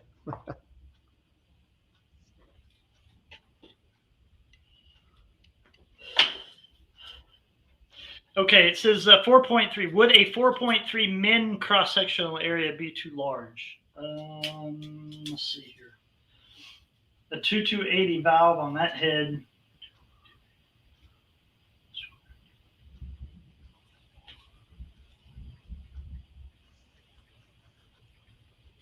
Damn it. Yeah, so Rusty, if you're on here, I don't see it listed up here, but it was good to meet him at BES. We had a great time. Next time I go back there, we're going to spend time and go to lunch when we can sit around and talk for a little bit. It's kind of a rushed trip there, but glad to see everybody here. I appreciate that. Robbie Town, if you're on here, that's great. The Shoe, Big Jim and Ryan, Solomon. Who else? Dana Sniff, Mike Weeks. I'm just kind of naming people off while he's doing that. You know, he's giving some shout outs. I got a couple cool videos coming out.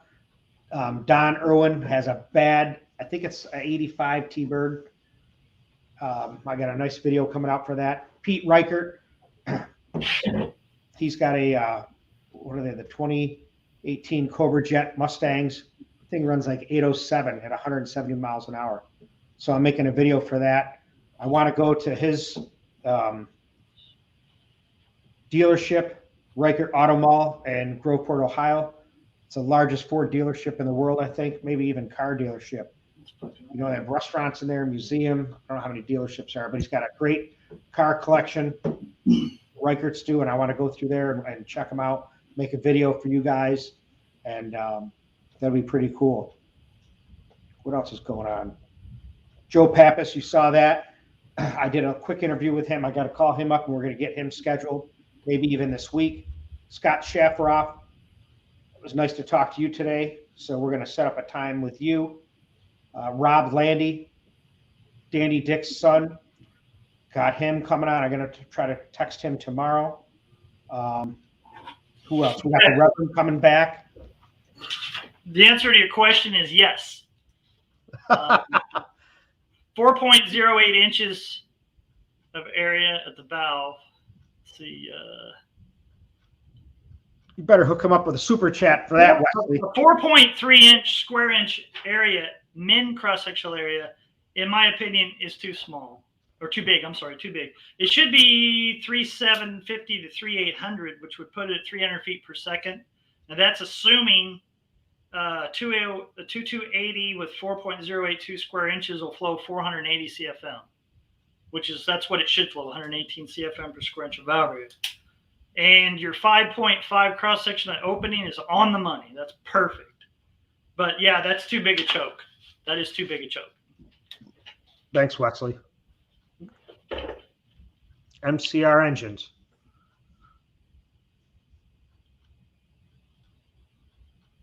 Yes, you still do, but you do it differently. What you do is you lay the valve back more, and you put all the angles on the back wall, and the short side has no angles. It goes right to the seat, all right to that seat. Maybe a little bit of a radius there. So basically what you're doing is you're coming in and you're putting all the radiuses on that back wall like this, and the short side just goes right down. So what you're doing is you're forming a path to flow over that valve head.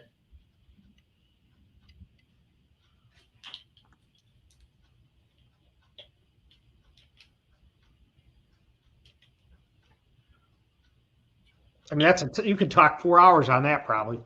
Yeah. The advantages, of course, are the valve is completely unshrouded. Yep. And not only that you have a 45-degree hemi and you have the bore wall right here. So when the valve opens away from the bore wall, the short side is just a continuation of the bore. So you don't need any angles. The short side should come right off the seat, right into the bore. There's been a lot of R&D on this. Causey, Warren, Fultz, everybody has done this. The more you move the valve off the bore wall, the less power you make. Wow. The valve seat should be right on the bore wall. The short side, the bore wall itself is an extension of the short side. It just continues that flow path. The last thing you want to do is move the valve off the bore wall and turn the air back into the bore wall. That's a choke. So what you're doing, you have a perfect short side. You don't have any vortex generation because the air fuel mixture is just continuing. And you have a perfect cone, a perfect pressure recovery cone all the way around the valve. And this is why hemis move more CFM per square inch of valve area than any other cylinder head ever devised by man. But the problem with that is in order to get that, you have to have like 45, 40 degree valves, which make the chamber really, really deep. You're increasing your chamber surface area to volume ratio, which slows the burn down and increases chances of end gas detonation. So you have your plug right in the middle or maybe a little offset. In super stock hemis, what we do is we'll actually CNC the combustion chamber and then CNC the dome to drop off on the sides and 15% less than the actual dome cut into the combustion chamber, and then flatten that piston off as much as possible. So what you're doing is your chamber's like this and your piston is like this. So when the piston comes up to TDC, it shoves everything to the top right over that spark plug. That's the trick on a Hemi. But the problem is with the expansion ratio and the surface to air volume ratio of that combustion chamber, you can't get a complete burn. The burn isn't fast enough to encompass the entire surface area of the combustion chamber. So you need a lot more timing. And I did a dissertation on timing at Rose-Hulman Institute of Technology on the fact of, let's say you took a Hemi and you had to turn it 11,000 RPM versus, let's say, a C3 or a SC2 small block Ford with a 40 cc combustion chamber. So that 40 cc combustion chamber at 10,000 only needs about 30 degrees of ignition lead. The Hemi would need 56. Wow. Because of its chamber surface area to volume ratio. It's so much area. I mean, yeah. the flame has to encompass the whole thing before it starts to build pressure. So that's the major drawback of a Hemi right there. And the other thing is you can not run a Hemi with nitrous. It will burn to the ground instantaneously. Anybody who has ever tried it died trying. You can't do it. Now, why does that happen? We don't have any idea. We don't. We have no concept. I've never even given it much thought. All I know is everybody who has tried died. Gave up on it.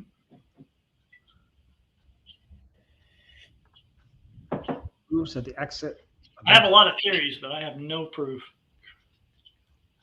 Grooves at the exit of an intake manifold. Is there even a need for it? Grooves. Grooves where? Grooves how? I'm not quite following you there. The only grooves I've seen are on those Cleveland heads, and they're in the exhaust ports for reversion. But reversion grooves and reversion, there's so many different ways to approach reversion on the exhaust side. And the whole idea is to kill the rarefaction wave and accent the high pressure wave. Well, there's a little bit of power there, but it's not as much as you think. I mean, you might gain 10 in a perfect world. And what we used to do on the Pro Stock, the exhaust was like this big, sure. And then I would cut a groove around it and then place the header in that groove. And what that does is the exiting airflow velocity forms a low pressure vortex around 360 degrees around the whole thing. In that trough, the air is low pressure. It's spinning at high speed, which is low pressure. So the rarefaction wave would be nullified, or would be nullified. You would have some attenuation of that signal. In other words, the hole's this big, but the air sees it as being this big. So less reversion or less rarefaction wave acts on the combustion chamber that way. There's a whole bunch of different ways to do this. You can take your header, and instead of just bolting it to the head and hoping it's matched, you can flare the flange right at that last quarter inch, flare it way out. And what that does is it forms that low pressure area around the valve. And what you will see is when you instigate reversionary characteristics on the exhaust side in many different ways, there's a whole bunch of different ways to do this. You will not make more torque. You will not make more power. What will happen is the engine will come on the cam sooner and leave later. So all you're doing is broadening the power band. I've seen some Fultz heads, small block Ford heads with plates on them. You've seen a lot of heads with plates, adapters to the exhaust ports, maybe to make the header easier. But in reality, what I think it's doing is making the port a little longer, or it's changing the shape of the exit. You know what I mean? Exactly. Rather than just a header adapter. So if you, any cylinder head where the exhaust port comes out and it's a 90-degree flange, it's a worst case scenario. Okay. All Pro Stock heads, all comp eliminator heads that actually make 2.93 horsepower per cube, wow, have that flange rotated up. So the exhaust port is this.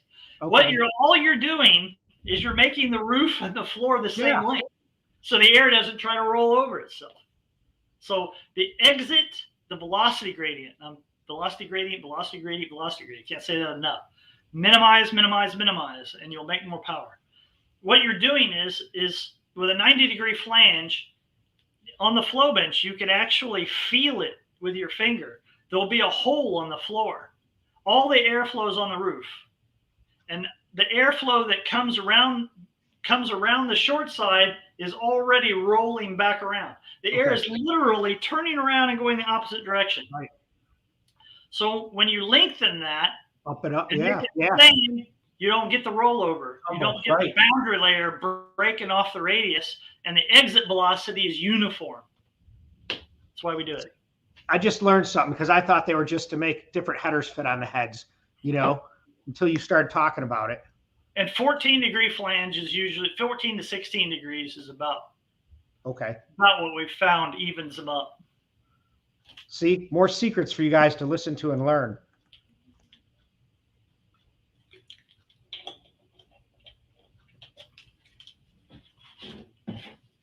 No. There you go, Frank. You have a combination in a scenario where you say street driving long distance. You need a mild cam. You don't need valve speed. Valve speed is power. It's like for a drag week car. This is it's a drag week car. Yeah, that's what he wants to do. He's building one. Okay, well, that's a whole different freaking ballgame. Yep. Okay, in that instance, what I would do, and I'm not really familiar with the rules, but this is the way I would approach it. Is I would put the cam and the valve velocities where you need to make power, and then put like a 1:2 to 1 or rocker ratio. Get some from Jessel; they'll make them for you. Get oval the push rod section there to where you can change rocker arms, and get some 1.5 to 1s or 1.4 to 1s, and take all the lift and valve velocity out, and then you can drive that thing till the cows come home, and you ain't going to hurt anything. And when you get to the racetrack, put the 1.8s or 1.9s on there and go kick There ass. you go. The other thing is, for every point of rocker arm ratio you go up, let's say you go from a 1.75 to a 1.85, you're not increasing valve speed a little bit. You're increasing it 15-20%, just boom. So this is why you see in Pro Stock Comp Eliminator, NA engines that operate at high engine speeds, we don't have 1.8 rockers. We got 1.825s or 1.815s. Yeah. You have to design the system to work. And let's say you have a 1.8 and it's out of control. And by the way, I shouldn't get off on that topic too much, but just because it's complex. But if you go have a 60 millimeter cam core, you can put all the lift in the lobe. You can have a 600 some lobe on there and go down in rocker arm ratio. And what that does is it makes the whole system smoother, because rocker arm ratio, if you have a high rocker arm ratio, if you go from like a 1.5 to like a 1.9, let's just take it to extreme. Wow. So your rocker arm pivot at 1.5 is going to react perfectly. But now at the fulcrum point, let's say the fulcrum point's right there, you're moving your push rod closer to the fulcrum point. So the initial shock loading on the push rod goes up by a factor of 10, 20, 30, 40%. So what you're doing is your rocker arm is moving just perfect, your push rod's straight. Now you move it into a 1.9 and you get this. So what you're doing is the push rod's bending, storing energy, and popping it off later in the cycle, and that's what throws everything into chaos and float. So, yeah. So let me ask you this, Darin. I'm thinking about putting 1.8 rockers on my 409 that I'm ready to dyno pretty soon. Cleveland 1.73 Yellow Terras going to 1.8. Now, when I measured my cam with loaded lift, and I went through all that, I need about 30 thousandths extra lift to switch to that rocker ratios to my calculations. And then how does that affect coil bind? How much more? You told me 80 thousandths and send it with coil bind. How much does it change it from 173 to 1.8 roughly? You want to know how tight you can run coil bind, or what the how is that changing the rocker ratio going to change that, what my installed height is right now? Well, it's not going to change your install height. It's going to change your gross lift. It's not really going to change your duration much, but it's going to change the valve speed and the gross lift. Okay. So the install height is set. So you need to stay at least 50 thousandths away from coil bind in just about any given situation. Okay. And that is a general rule of thumb. That's not something that's written in stone. Right. Like on pro mods and a lot of stuff that have huge, 2.7, 2.800 diameter valves that weigh 140, 150 grams with 1/300 gross lift. I mean, you're talking about smacking something open so fast, it's blinding fast. Oh yeah. And then you have a heavy valve to boot, so you have to be 120 thousandths away from coil bind. So, and you're dealing with the inertia of the system, because you're slapping it open so fast that even though the rocker arm stops, the inertia in the system keeps the valve opening, and it'll smack the coils together and rebound. So coil bind, or the distance from coil bind, is set off of inertia or float or the actual loft curve of the engine. Okay. Okay. And every situation is different. So we really just have to worry about the lift, piston to valve clearance. If you can afford the extra, then you should be good to go. Depends on the situation. Okay. Let's see, who do we have here? This guy's cool. We like Elmer Fudpucker. Let's see here.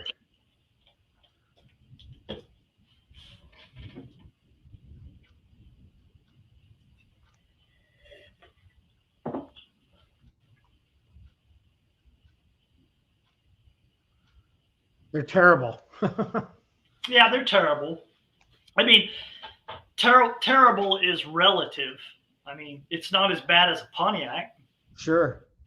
It's not as good as a small block Chevy. So, but the good news here is the exhaust side is a lot more tunable than the intake side. So, if you have a complete shit exhaust port, you can cam it. You can throw a little more duration on it. You can open it earlier, hang it open a little longer, and it's not going to hurt you because you need to get the gas out. It's just going to be an advantage. If you have a really good exhaust port, you can take duration out, hold it open, hold it closed longer, yada, yada, yada.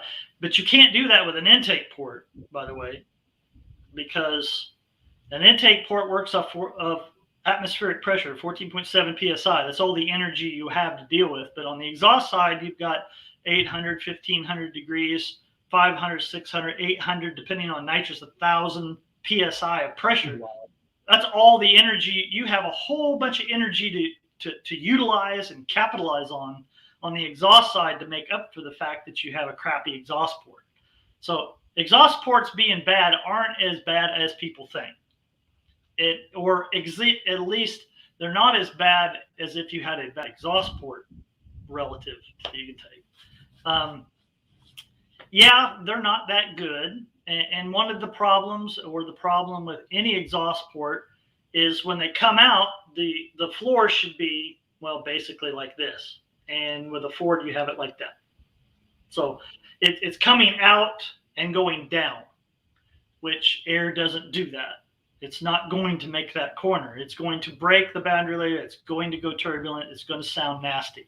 So what do we all do? We fill the floor. We put plates in there. We weld them up and at least get it flat. You know, that's the whole idea, is to let the air's boundary layer adhere to all contours of that port in any way, shape, or form that you possibly can, which is minimizing velocity gradients. Again, you want to make the air speeds even everywhere you can as much as possible. That's basically my job, you know, as an airspeed manager. That's what I do for a living. I get in there and I plot where the air is going and what the velocity gradient is and how bad that is. And then I figure out what the hell I'm going to do to minimize that. So on the exhaust port, it's the same thing. That's why you have port plates and everything else to make that flat, is make that boundary layer conform to that surface. Because if it breaks, that forms a choke. Because if it's like this and the air breaks, it's going to boil. It's going to rotate and create vortex.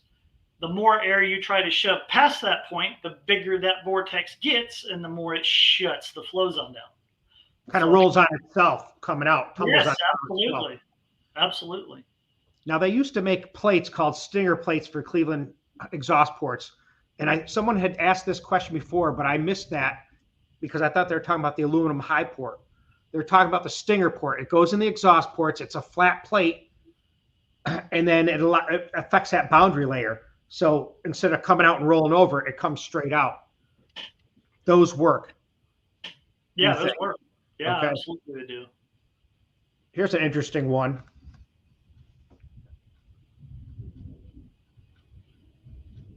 That was the picture I put up for this chat with you looking at a tunnel port head.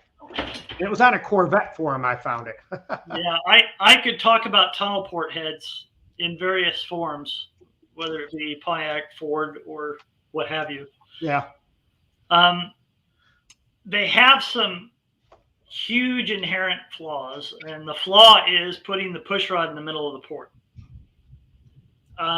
Junior Johnson in 1993 decided that since in the 1960s they ran tunnel port heads and they made a whole bunch more power because they had more volume, more valve area, and a lot of other things. It wasn't the fact that they were a tunnel port. It was because they had other advantages that they could capitalize on. So he decided to get with Ford and make a tunnel port head. And in 1993, if you see the SC2s today, how big they are and tall they are, that's how big that head was. Jesus. And I guarantee you, I can't find 5 people in professional cylinder head tech that even have seen them because they were a disaster. They're 150 horsepower down. Wow. And detonated instantly. So when you put the push rod in the middle of the port, the major problem is the air fuel mixture hitting that, right, and just going boom. It just splatters on the wall. So you have 100% air fuel separation. All you have is lean and nasty rich sections going. And on a 302 Ford, back then we were turning 9300 RPM. And that thing would not get to 9,000 RPM without burning a piston. A tunnel port head is a disaster from a wet flow standpoint and awesome from an airflow standpoint, which is why you never see them. I have to agree with you.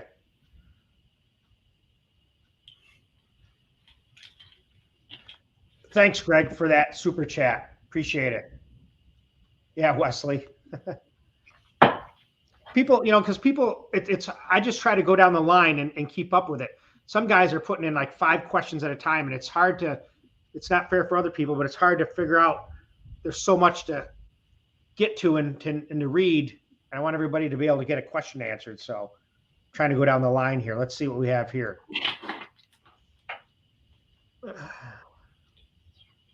Basically, just a comment on AFR 210s on a 434 small block. To me, I think it needs more port volume, but that's a small cam though too. Yeah, that's a very small camshaft. So yeah, that's pretty fast. In itself with 210s on a 434, which 210s on a 434 shouldn't really want to turn over 6,800, or 6,500. And you said 283 duration. That's advertised. I need to know that at 50 and 20 in order to give you, and that way I could pretty much know how radical the cam is. With 594 lift, I mean that's a 6,800, 7,000 shift engine max. But the thing that kills me is he's running 1040s at 3,300 pounds. That's pretty fast, Yeah. I mean that combination. Yeah. Is not bad at all. Well, thanks, man. We appreciate it. Let me take a quick break. I'll be back. Yeah, I'll do all the talking here. I'm good at that. But let me move our little plate up here. Thanks, John. Salterra. Thank you. Salvatera. Appreciate it. So, yeah, like I said, all the super chat stuff that we have, I'm going to give some of it to Darin for taking the time here. We're here at over 2 hours right now, 188 people. That's awesome. And I hope everybody's getting their question answered. But yeah, I see this, and it's kind of sad sometimes when you see the people that watch this, but you only get X amount of likes or you don't get subscribers. And I would think that people want to subscribe so they don't miss anything, because I tell you, we got a lot coming on. And here's a little interim. Oh, hi. Hi. Hi. Hi. Guess what? This is Elena, and that's Izzy. They came out to give me a kiss before bed, and the storm's coming. Are you making a video? We're on live right now with 193 people. What? Hi, guys. It's Darin. Hi. Hi. Do you remember his bunny? That's how we got our bunny. Oh yeah. And their bunny is like, I'll tell you, they dress it up in clothes, they lay with it, it watches iPad with them, it follows them around, dance. I mean, it's just like you said. So it's amazing pet. Yeah, our bunny is a recluse, basically. Let's see, here's one here. this was one. I see this stuff and it's like it's way past my experience level. But thank you for coming out and saying goodnight to me. I appreciate it. My go-to bowl percentage is 100%. Bye. That's going to work on anything across the board, and most people don't ever hit that. Bye, guys. I mean, that's you've hit on one of the problems that keep people from attaining higher flow figures and higher efficiencies in intake ports, and that's the bowl shape. It's so important. With a 90% throat, I would put the bowl at 100%, and actually you should go 105, to tell you the truth. Wow. Here's one for you. Sydney, Australia. Yeah, John, I used to live in Groveport, Ohio. So that's how I met Pete and racing at National Trail. So it's a great dealership there. Lots of stuff going on. Here's one for you, Darin.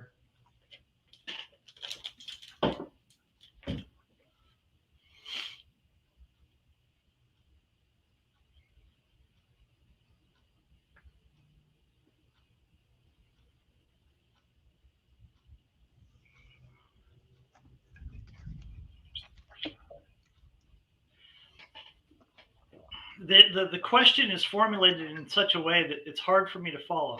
With a 4-valve head, the area in which the 2-valve heads are closest together. In what area? I would have to know what area we're talking about here. Will a restriction of flow happen? Let's see. Head area in which the 2-valve heads are closest together. Yeah, I need more specificity here. Try to reformulate that and give me some more specifics. And I can. All right, let's see.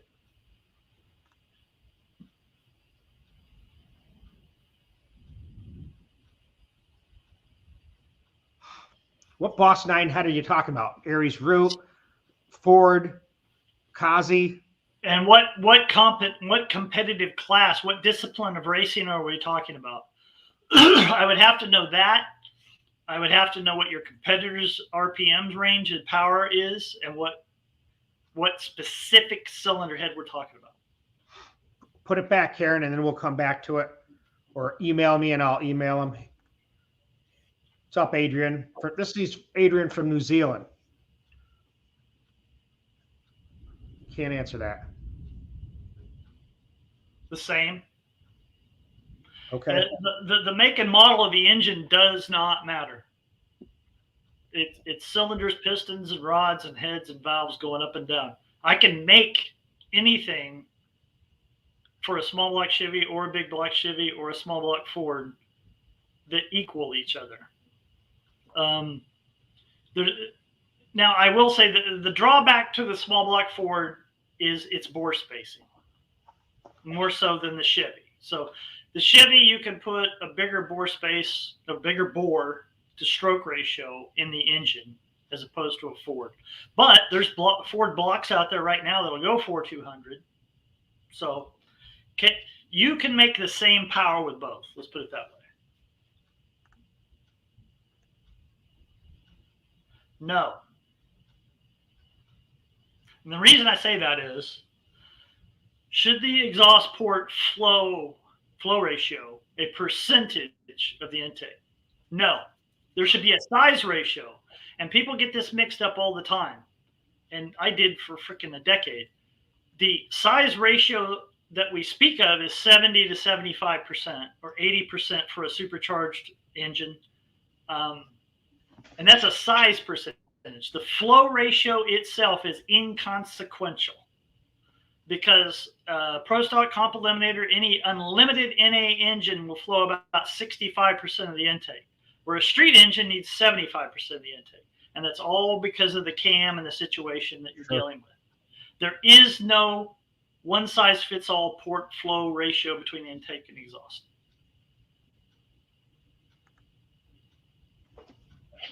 Now you have one of those Bear motors there. Somebody, I don't know anything about them, but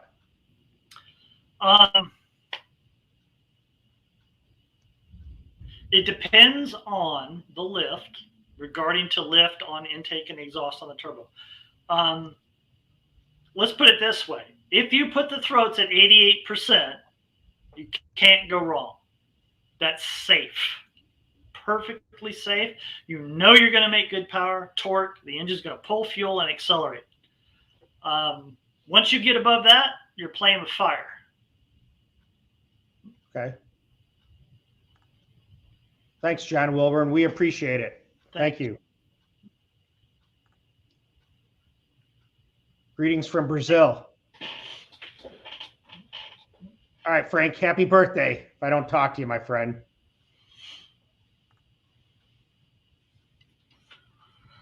You're welcome. You're welcome. We enjoy doing this. Okay, now he's got the Greg Brown hammerheads on a small block Ford, 429 cubic inches. Now, I told you that thing's going to make 800 horsepower. What's the gross lift on the cam on that thing? Do you know? I don't know. Andy, tell us some cam specs on that, and we'll get back to you. Thanks for the money. Appreciate the super chat. Wesley, thanks for kicking it up. Darin answered a lot of questions for you. Thank you. Appreciate it.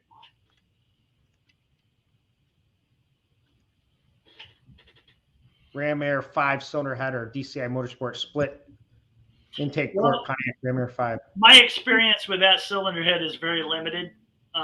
Preston at BES could answer that question with a lot more specificity than I can. His opinion would mean more on that than mine. I was telling Darin that we might get 300 people on here tonight. I said we're going to try to limit to 2 hours, but we're already at 2 hours now. And he said, "Well, we could do 3 hours." I could do 3 or 4.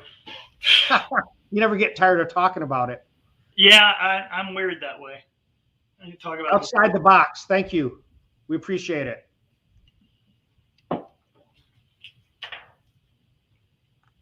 Yeah, we were waiting for it too. I've been waiting for my engine for 3 years to dyno it. You know, it's always some issue, and now it's like I'm waiting for the dyno headers. So John Patterson, if you're watching, we're getting those made. So we're going to test that 409 with the head you did, Darin, with the intakes with 1 7/8 and 2-inch. That's perfectly normal for a project to take a year or 2. Oh yeah, and then add COVID to it and see how things change. Oh yeah. Plus the parts availability right now is terrible. Absolutely horrible. I heard that. Our time has doubled. So if you want valves, I used to get valves in 7 days. Now it's 6 to 8 weeks. Wow. So everything you want to do right now is going to take 4 times longer. So I'm saying this because people at the end of this year are going to wait, and they're going to be sitting on their couch watching TV, and then January rolls around and go, "Oh God, I got to get my engine." Well, it's too late. It won't be ready. 6 months out. 6 months out. Here's one for you. Probably easy.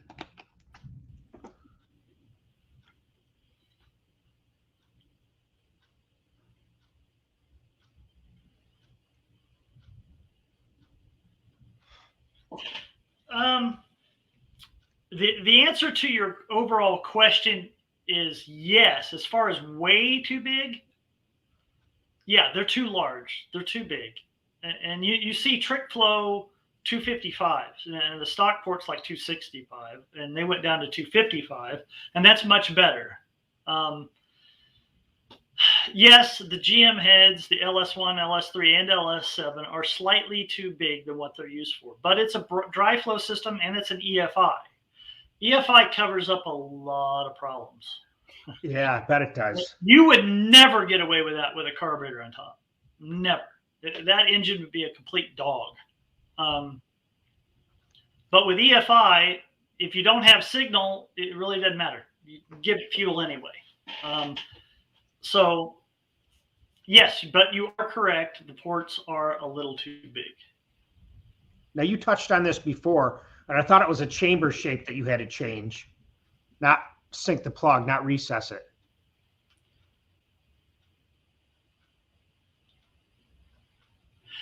The answer is yes. Many times in Pro Stock and Comp have I encountered a wet plug And literally, there was one time, I think it was like 2006, where we did an experiment where we sunk the plug into the chamber and we put 4 threads into the chamber, and I turned the threads off on a lathe and polished the spark plug so it wouldn't have any heat risers there, so it wouldn't get too hot. It's going to get hot, but and what that does is it puts that electrode deeper into the combustion chamber. Well, that's a degree of timing out of the engine. So 1 degree is 4.5 horsepower at 10,000 because you're pumping losses. You're working against rising cylinder pressure for 1 degree less. So that gives you 4 horsepower.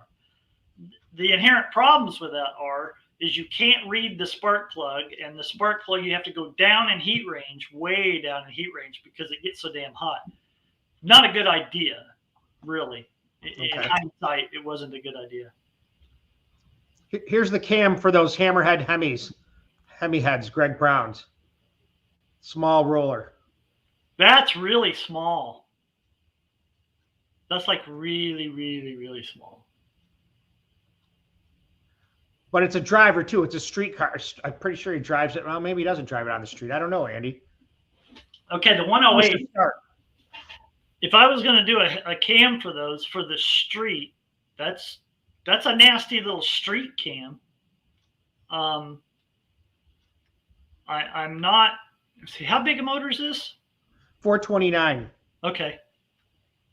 You have to realize these heads breathe extremely well. Yeah. They have an unbelievable amount of cross flow, and they're extremely efficient. So a 259, 263, 675, that's a 7,500 RPM cam in those heads. Easy. 8,000 almost. And a 108 is too tight. I'd actually have a 116 in there or a 113 at the very least. Wow. Because those things cross flow like crazy. With a 108, you're going to be wasting a lot. You need 0 overlap almost, maybe 4 or 5 degrees overlap duration.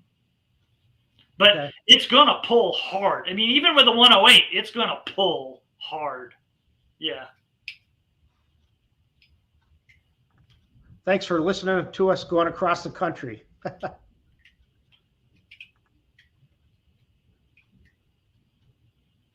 May Fireball. I don't know. Never heard of that. I have seen them, but no, I have never worked with them.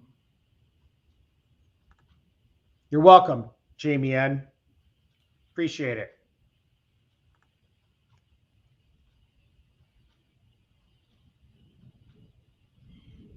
Yes, yes, yes, yes, and yes. At what point would you start to look towards a nitrous specific cam? Anything over 200 horse. Yep. Any normally aspirated engine could take 150, 200 horsepower with the same cam, same compression, no problem. After that, then you have to start making changes. You have to start spreading the lobe separation out, and you have to start increasing duration on the exhaust.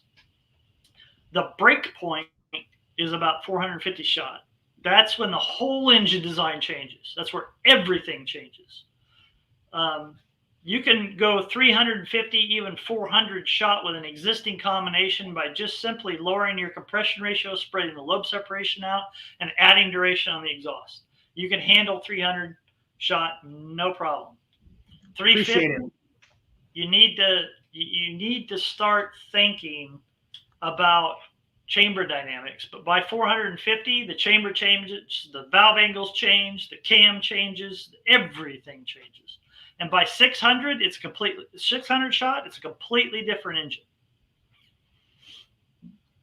So it's easy. Yeah, with a normally aspirated deal, we do everything we can to speed the burn up, and with a nitrous engine, we do everything we can to slow it down. See, with an NA engine, you would have, a 10-degree valve angle, and with a nitrous engine, you'd have a 15-degree valve angle. Because what that does is it makes the chamber deep. Makes it big, surface area, surface to volume ratio, and that slows the burn down. Where in an NA atmosphere, that would be extremely detrimental, like a Hemi. So you would think it's like, oh, the Hemi's a big chamber, it's slow burn. Everything about it says it'll handle nitrous, but it won't. They won't. Yeah, it's Probably funny. it might have something to do with the overlap flow. That it's so good that it's loading the header up with so much nitrous and exhaust gas that it's polluting the incoming, and it's getting EGT on the next cycle and burning up. Something's happening.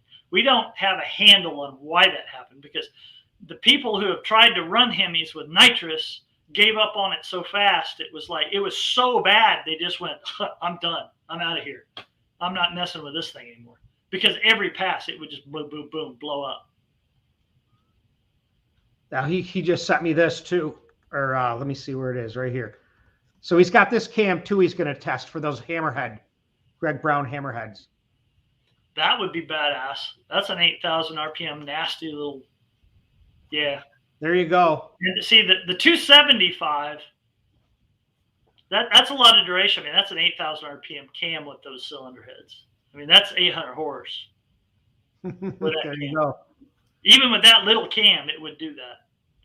But the lobe separation part, that's, in my personal opinion, I think that's where you're missing it. I think that needs to be at a minimum of a 113. Now, I would have to get my cam math out and actually work with that, but I think a 113, you need about 27 to 30 degrees overlap duration. So whatever that comes out to.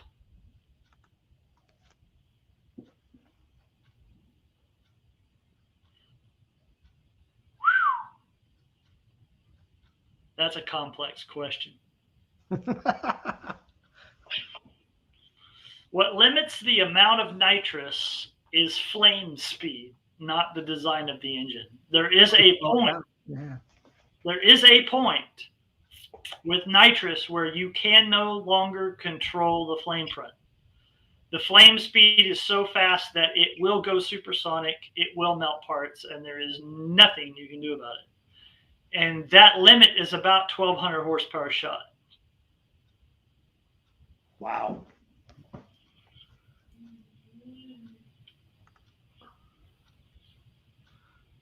We talked about that before. You said I could pick up maybe 8%, I think you said, with the head work that you did on those A3s. Yeah, I would have a hard time specifying that one. We'll find out. Stay tuned on that one. There you go. Thanks for that. That question he just answered. Thank you, Eric. Appreciate it. Ram truck engine.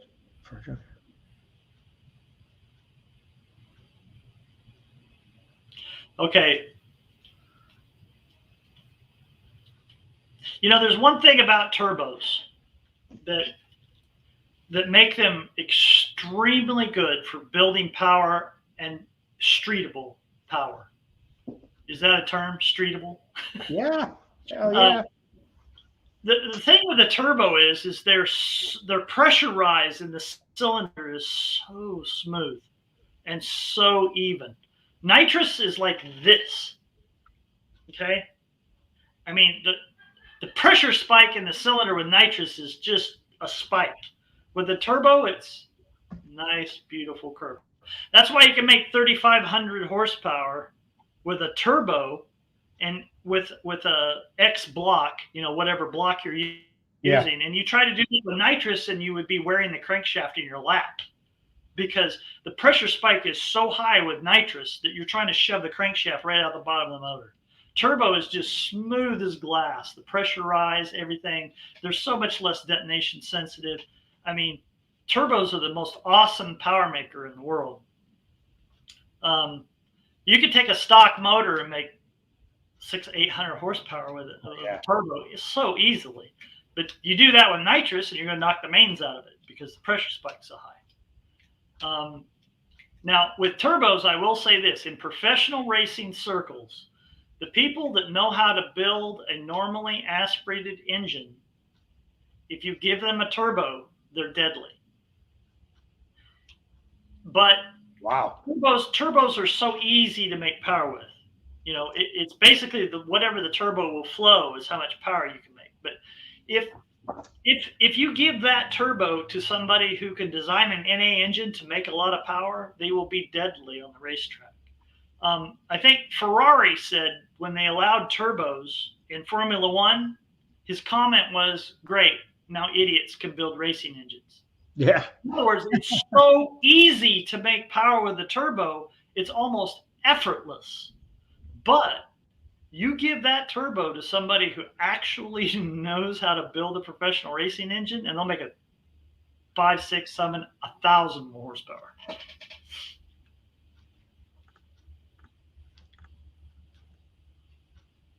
I don't know that. Engine Analyzer Pro.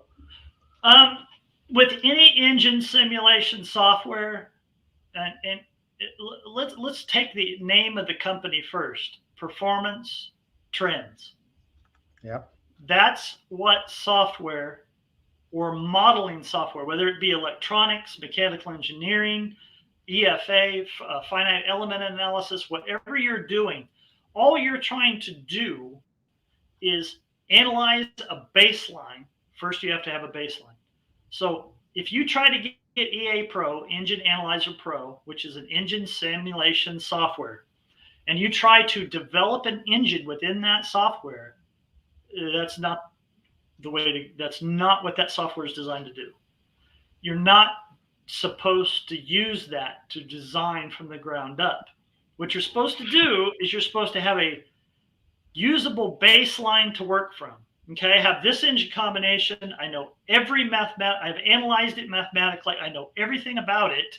It makes this much horsepower, this much torque. This is its power curve. Okay, now what I'm going to do is I'm going to go in EA Pro and I'm going to model that engine and compare it to the baseline and see how far off those two are.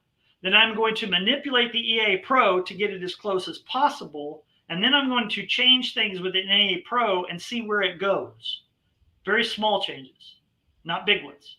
So let's say I have it, the EA Pro, and I've established the baseline, and they're pretty much even, and I increase the duration on the intake cam, and it picks up 10. Okay, great. Order a cam for the baseline engine and see if it compares to that simulation. If it doesn't, your simulation's wrong. It's off.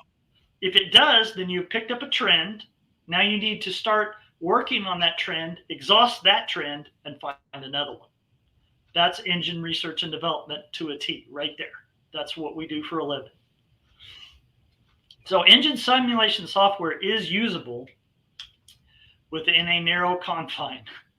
You can't design an engine with Engine Analyzer. You can't design anything with simulation without a workable baseline to work off of. Oh, by the way, there's a, have you ever heard of the GIGO method? Okay, that's a computer terminology. That means garbage in, garbage out. That means if you put the wrong discharge coefficient or the wrong variable within that engine simulation software, it's going to give you garbage information instantaneously, and you'll never know it unless you compare that to a baseline. Somebody asking about that Barra 4-valve head. Have you seen it? I have seen one, and I have not analyzed it, and so I can't give you an opinion.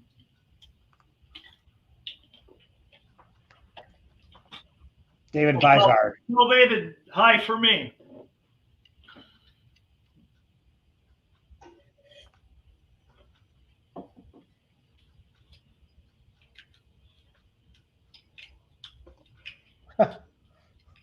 Miracle engine. Well, I'm not really familiar with the engine, so I can't give you an informed opinion. But I will say this. I mean, 11,000 RPM, you have to look at the engine combination itself. What are we dealing with here? We're dealing with a small bore, small stroke with piston speeds. If you actually, I don't even know the engine stroke, but I can guarantee you the piston speeds aren't over 5,000 feet per minute mean piston speed. It can't be, because it's not going to live 60,000 miles if it is. So it has a short stroke, small bore, and winds high, which V12s do. You know, back in the 60s, 70s, and even the 80s, the idea was to add more cylinders and decrease the stroke to where you could get the engine speed up without incurring the piston speeds that we do in drag racing. Once you exceed 6,000 feet per minute mean piston speed, and you can calculate mean piston speed as stroke times RPM divided by 6. That's average piston speed over the cycle. Once you exceed 6,000 feet per minute mean piston speed, the kinetic energies in the crankcase get so high that it's not impossible to keep making power, but it gets increasingly difficult exponentially after that, exponentially harder. So what happens is after 6,000 feet per minute mean piston speed, the kinetic energies in the crankcase are so high that you're basically, the piston is the weight of 2 Buicks. Wow. And you're trying to yank that 6 inches back. So you have piston deformation. You have to think about this. We've got rings that are only 30 thousandths of an inch thick that are gas operated with 4 to 5 10 thousandths of an inch clearance, 140 radial. They're gas operated. Now, with 4/10 clearance, any deformation of that piston is going to lock that ring up and kill cylinder pressure instantaneously. That's the problem with exceeding 6,000 feet per minute. That's why you don't see any endurance engines. I don't care if they're Formula One engines turning 25,000 or NASCAR engines turning 9,500, 9,800. They do not exceed 5,000 feet per minute mean piston speed, or they will not survive. Thanks, Elmer. You're welcome for doing this.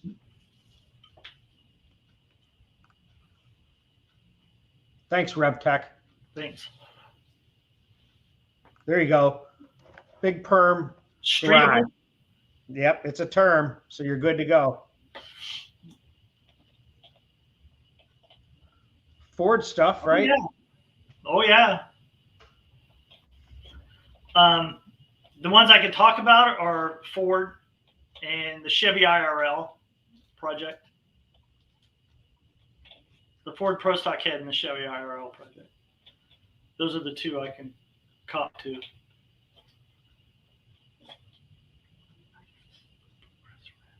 No, it wouldn't. Too much cylinder pressure, isn't it? Too quick? Yeah, it's the pressure rise in the cylinder. With the turbo, you're just doubling the atmospheric pressure. So you're just doubling the amount of oxygen and fuel. You're not adding an oxygen content to that fuel. The more oxygen you have, the faster that burn gets. And because nitrous is nitrogen and oxygen in 2O, the nitrogen itself slows the burn down, which is why you can't burn pure oxygen.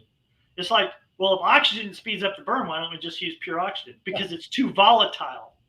It's boom, instantaneous. The nitrogen within the nitrous oxide is the buffer during the deflagration. In other words, as it's burning, that nitrogen takes up space between the molecules and doesn't let the flame front get out of hand. Right. But it still contains a lot of oxygen, which speeds the burn up. And it doesn't speed it up just a little bit, it speeds it up a lot. So, and as that flame front moves across that combustion chamber, it's building pressure. So if you have any lean areas or anything on the other side of that chamber, boom, off she goes. Thanks, Perry. We appreciate it. Thank you. There's got to be a million of them. Earlier in my career, yeah. Now I could mathematically analyze and look at an engine and tell you within 10, 20 horsepower how much it's going to make. I mean, once I know all the variables and I know everything about the combination, I can tell you almost exactly how much power it's going to make and where.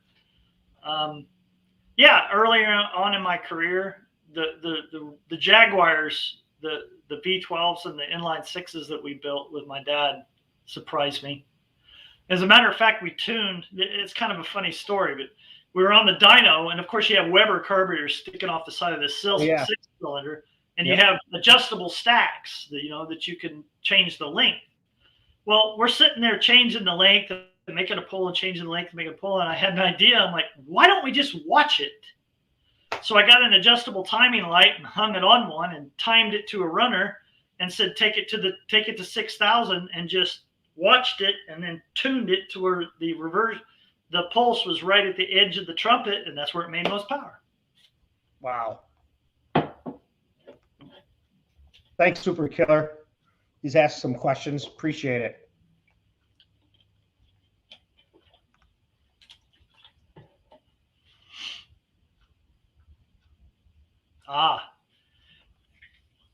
It depends on a couple factors. One of the factors is your valve stem diameter and how deep that guide is in the bowl. Some of the real high-end cylinder heads will have, the valves here, and the guide is way deep in the bowl, way down here. So at max valve lift, you've got this valve hanging out there, okay, which is not what you want. You want some rigidity there. So for a 5/16 valve stem with a deep bowl and a low valve guide, you have to run, 40 between them, 45. And this is actually mocking the engine up, turning the engine over on the stand with the cam and valve train on, and actually measuring it. Okay. So, and with an 11/32 stem, you can go 20 and then won't hit. So it really depends on the aspects of the engineering that you're dealing with. I mean, how much support it has, what the stem is, how much deflection that valve has. On some turbos applications where you have, 100 pounds of boost, 120, 150 pounds of boost, Wow, 2-3 turbos, intercooler, you're making 3,500 horsepower. If you have that valve 65, or I've had it 80 thousandths off the bore wall, and the exiting pressure will just shove it right over into the bore wall and just bang, bang, bang, bang, rattle it right up the bore. And it'll actually make marks in the bore as it comes down. Wow. So you put an 11/32 guide in there, or 11/32 stem. You call up CHE, and you get what's called a tough met guide. Okay, tough met, TUFF-MET, tough met. Don't forget that. You can put a tough met guide sticking 1 inch in the exhaust port with nitrous, and it won't phase it. There's no other guide on planet Earth that can do that. Wow. Now, these are a nickel bronze alloy, and they are a special alloy you can only get from CHE. You can put them in any turbo, any supercharged head, and they are indestructible. You can't hurt them. I dare you to hurt them. There you go, turbo guys. So, and we're talking 1 inch with 1,600 EGTs. I mean, but I will warn you, you have to have solid carbide reamers, and it will take the reamers out, and it will take you half a day to hone them because they're nickel bronze, but they are indestructible. They're the best guide I have ever seen for a high heat application where you have a big port and you need to stick that guide up in there for stability. In Pro Mods, I've hundreds of runs, and they're as good as new.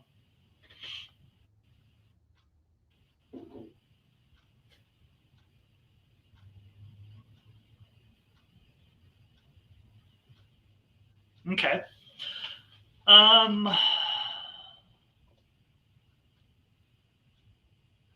Okay, we have a small bore stroke ratio. We have a streetable engine.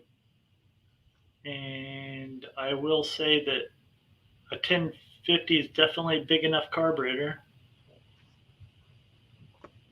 And since the Trick Flow 270 big block Mopar head, and that is, I'm trying to remember, that is a wedge head. So 110, 108, depending on what RPM range and camshaft lift and where you're trying to run the engine. But it's going to be between 108 and 110 probably. Nice. Thank you, CS Drag. Appreciate it.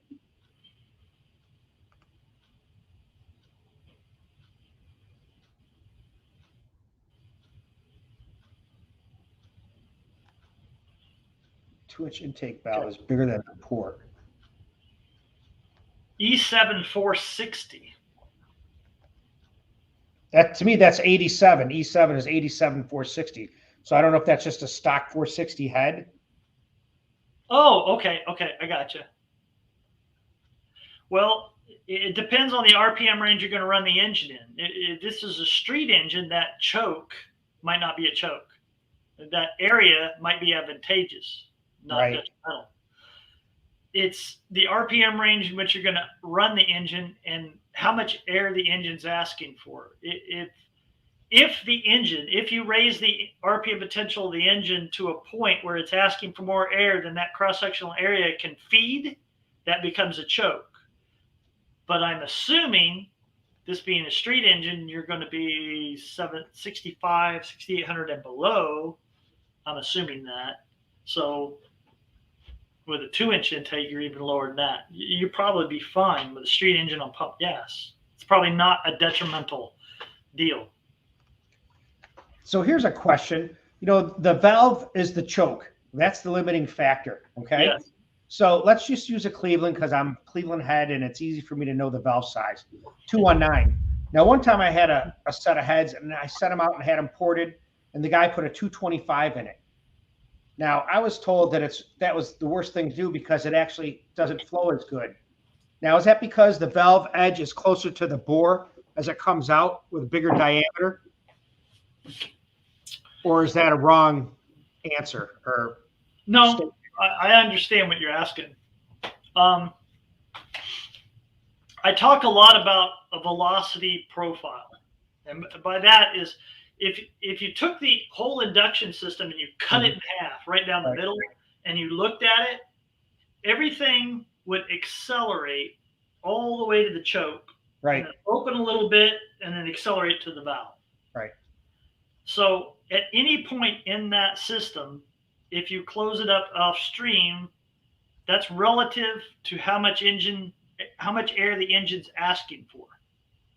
So if that upstream choke, let's say if it's limited at 350 CFM, but the engine's only asking for 300, well, that's not a choke, is it?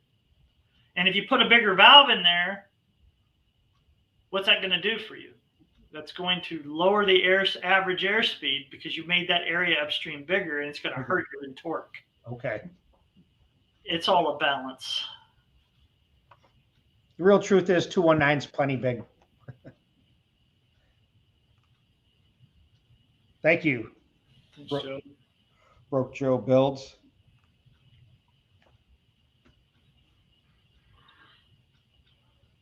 It's kind of what we were kind of talking about a little bit. If the valve is too close to the bore, it is shrouded and there's nothing you can do with it other than move the valve. There's just nothing you can do. What you can do as far as mitigating that problem or accenting what you have to work with, and every engine that I deal with, the first thing I do is look at the restrictions involved in reaching the goal the customer has. And in your case, let's say you need more airflow and it's too close to the wall. So what you can do is you can offset the throat towards the bore wall. In other words, just make it straight and then make all the angles leading into the combustion chamber. Offset the throat really hard so the air is just shooting right down the bore. Because it could go almost right to the seat at that point. You don't need any angles turning the air into the bore wall. All you could do is help band-aid that situation. There's no way you're going to, quote, fix it. But that's the one thing that I would do, is offset the throat more to try to compensate. Could you angle mill the heads to a degree before you change your push rods? You could do that, but it's not going to change the shrouding factor. Okay. It just change the location of where it is. Yeah.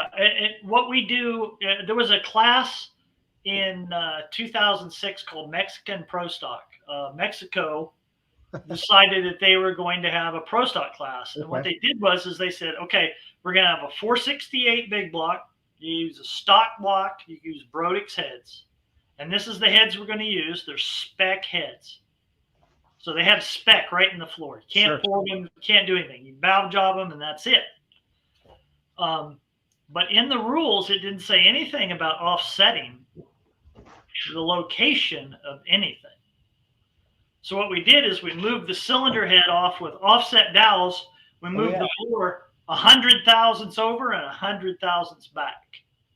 So what that did was it took the valve 100 thousandths off the bore wall, and by moving it back, it put it on bore center, which unshrouded it even more.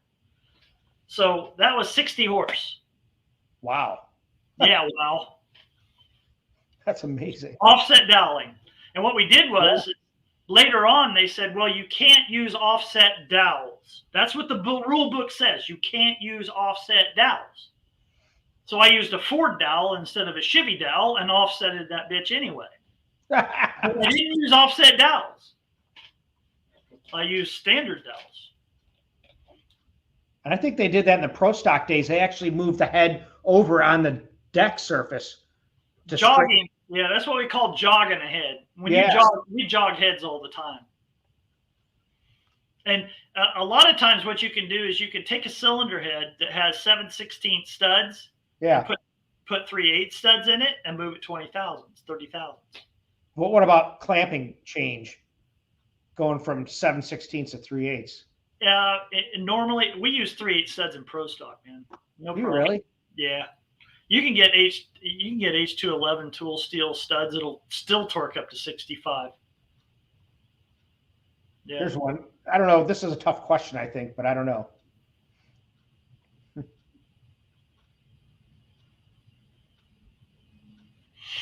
$5,000?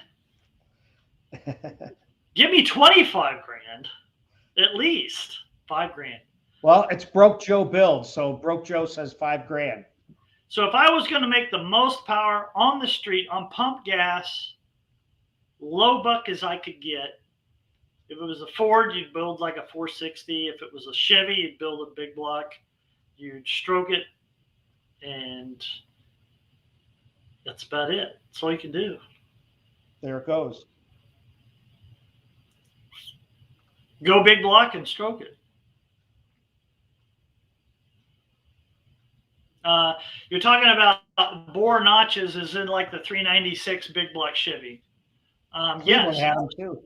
Yeah, absolutely they help. I mean, anytime, you have a combustion chamber and your bore wall is sticking out, you're presenting a ridge to the airflow. Oh, Jesus Christ, that's horrible. That is so power detrimental. 50 thousandths will kill 25 horsepower. Are you kidding me? Yo, I'm not kidding you. That is the worst thing you can possibly do. All right. Do so everything you can to get rid of that. So Cleveland, the block has valve notches in it. If I go in there and I smooth those out and radius them out and make them nice and smooth and increase them and smooth them out because they're pretty crappy from Ford, will that make a difference? Yes, but it's proportional. Okay. You're already band-aiding the situation by having to do that. Yep. So doing as much as you can might gain you another 1 or 2 or 3 horsepower over like just a 45-degree chamfer. So you're not going to gain a lot because it's already in the way. You know what I mean? What happens is when you have that ridge, the airflow hits that, it boils. So what happens when the valve lifts more and it's trying to flow more? The boil gets bigger. Big turbulence. It just shuts the flow zone down. It's horrible. All right, let's see here.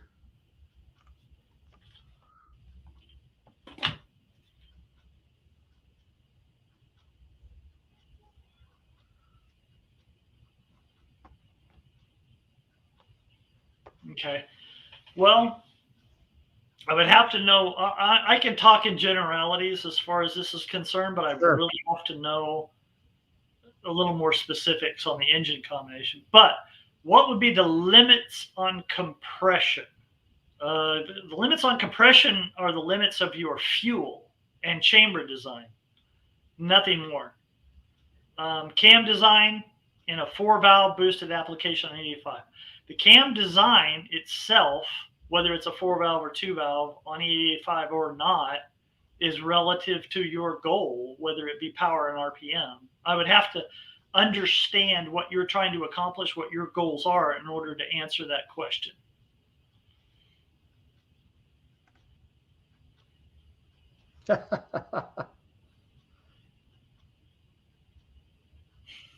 Yeah.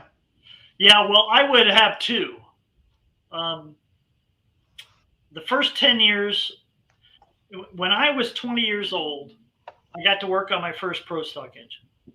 So I got a huge, huge head start in this because I had guys from Rare Morrison who trained under Shepard helping me. I had professional Pro Stock guys that have done that their whole life helping me. I mean, I had a huge head start and I was so ignorant. It was unbelievable.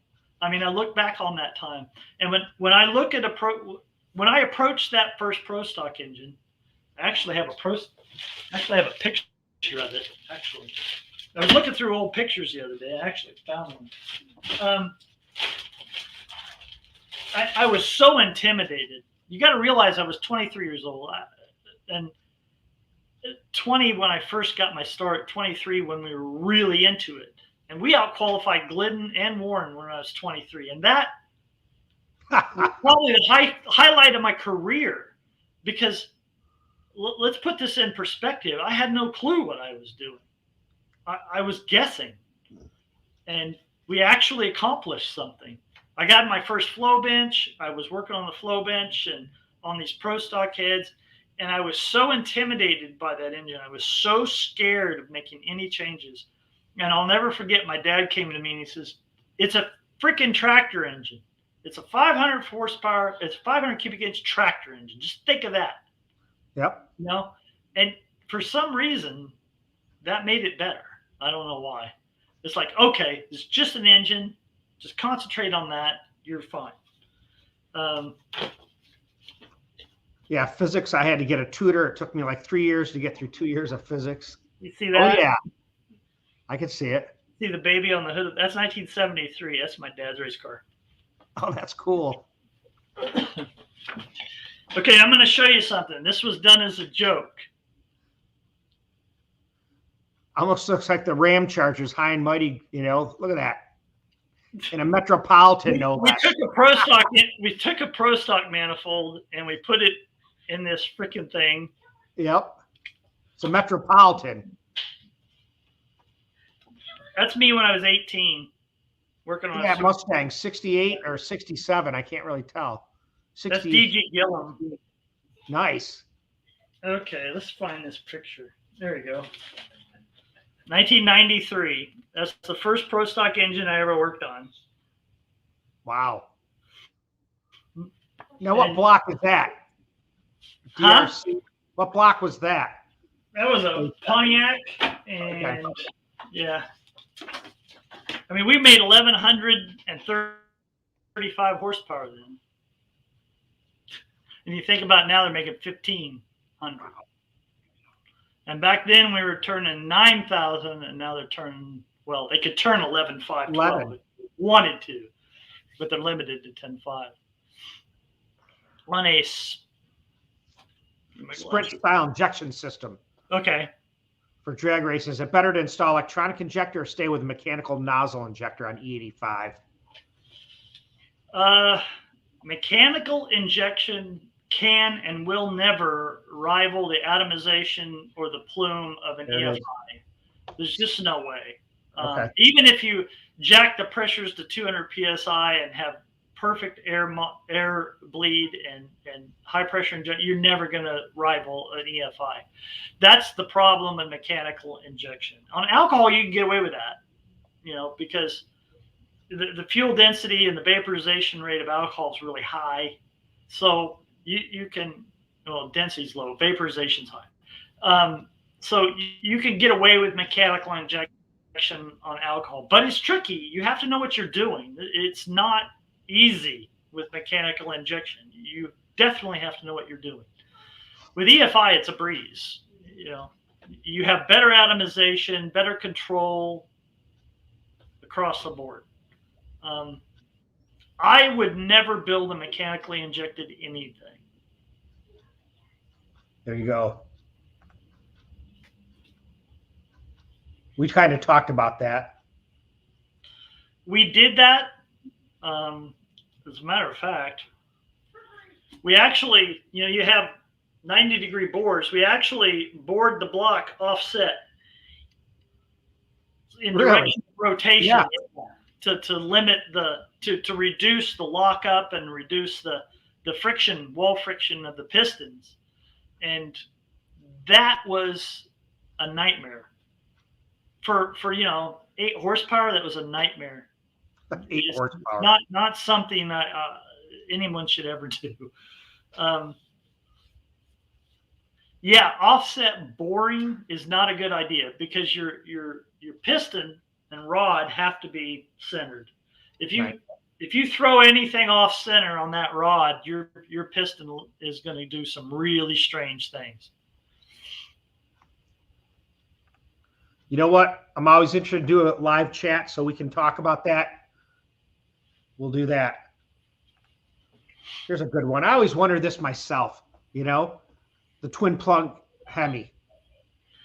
Absolutely, hands down, no question. 2 plugs is better than 1 plug. I don't care what head you're talking about. Because people thought early on, it's like, well, I put a plug here and a plug here, and I fire 2 flame fronts together, wouldn't that increase detonation? No, it doesn't. It does the opposite. It increases flame speed so fast, there's no time for detonation. There's no time for in-gas detonation. 2 colliding flame fronts are not colliding, they're mixing. That's a misnomer. So when you have fuel that mixes in, which is one of the problems we have with nitrous engines and why we soften the chambers and open up the opposite side of the plane, is to get that mixture motion back in there because it's carrying flame with it. That mixture motion that's mixing is carrying flame over into the part that needs to burn. It needs to burn now, otherwise it's going to detonate in a millisecond.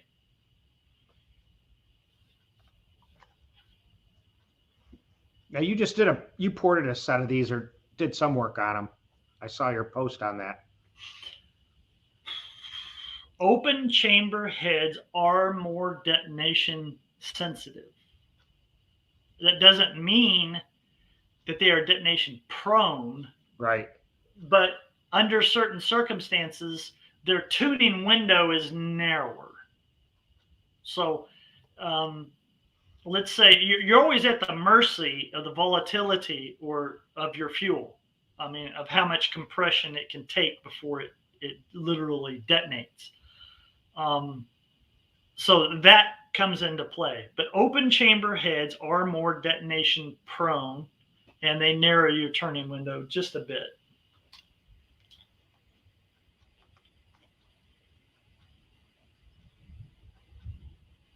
Well, you said it was 93. You built your first Pro Stock motor, right? 93? Yeah. The first Pro Stock engine I ever saw was 90, and I have never built. I'm not an engine builder. I do cylinder heads and induction. And, I don't consider myself a professional engine builder because I don't do that every day. I do cylinder heads all day. And the more we do this, the more specialized we become. In my dad's day, he built his own cars, he built his own engines, he ported his own heads, oh, yeah. He dynoed his own engines, and he raced his own car. You can't do that anymore. It's with increased technology comes increased complexity. Yes. With complexity comes specialization. And we have all specialized in our own little areas. But as a team, we work together to figure things out. So I can't be an engine builder and a track tuner and a clutch guy and a cylinder head guy. Those days are gone 30 years ago. Pro Stock days. Yeah. I am a cylinder head induction system designer. That's what I do for a living. Don't ask me about clutch. Don't ask me about chassis. Don't ask me about any of that. And as far as engine building, can I build an engine? Hell yeah. Am I professional at it? No, because I don't do it every day, all day. That's a professional, somebody who does it all day, every day, and that's all they do. I work with all the professional engine builders and the dyno guy and the customer at the track. And all these, we have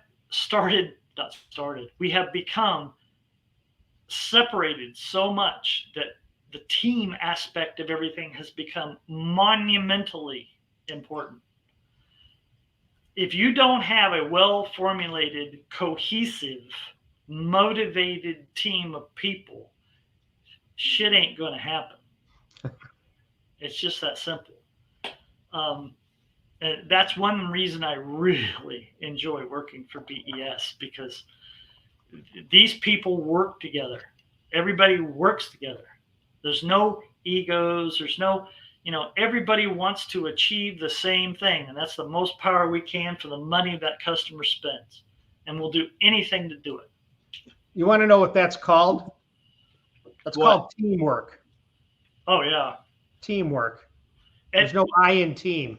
I have been a part of many teams, Mm-hmm. but I have only seen a couple that were actually cohesive and worked together to where you could win a world championship. A lot of times in pro stock, you could see teams that had the power, Mm-hmm. had the clutch tech, had the car tech, had everything lined up, but their team sucked. And they never did anything. Wow. If you don't have people that are on the same wavelength, Mm-hmm. on the same scope, and motivated in the same way and willing to work together no matter what, you're not going to win a championship. You're not going to win anything. I've seen it so many times, and I'm going to harp on this because it is so goddamn important. If you don't have a team of people that work together, everything falls apart. It's chaos instantly. One person, it only takes one person to destroy the whole team. Oh, yeah. I've seen it countless times over my career. Negativity. It's not even negativity. In this deal, you have to have an ego. You have to be self-motivated, you have to be confident, and you have to have an ego. You have to know that you can do this.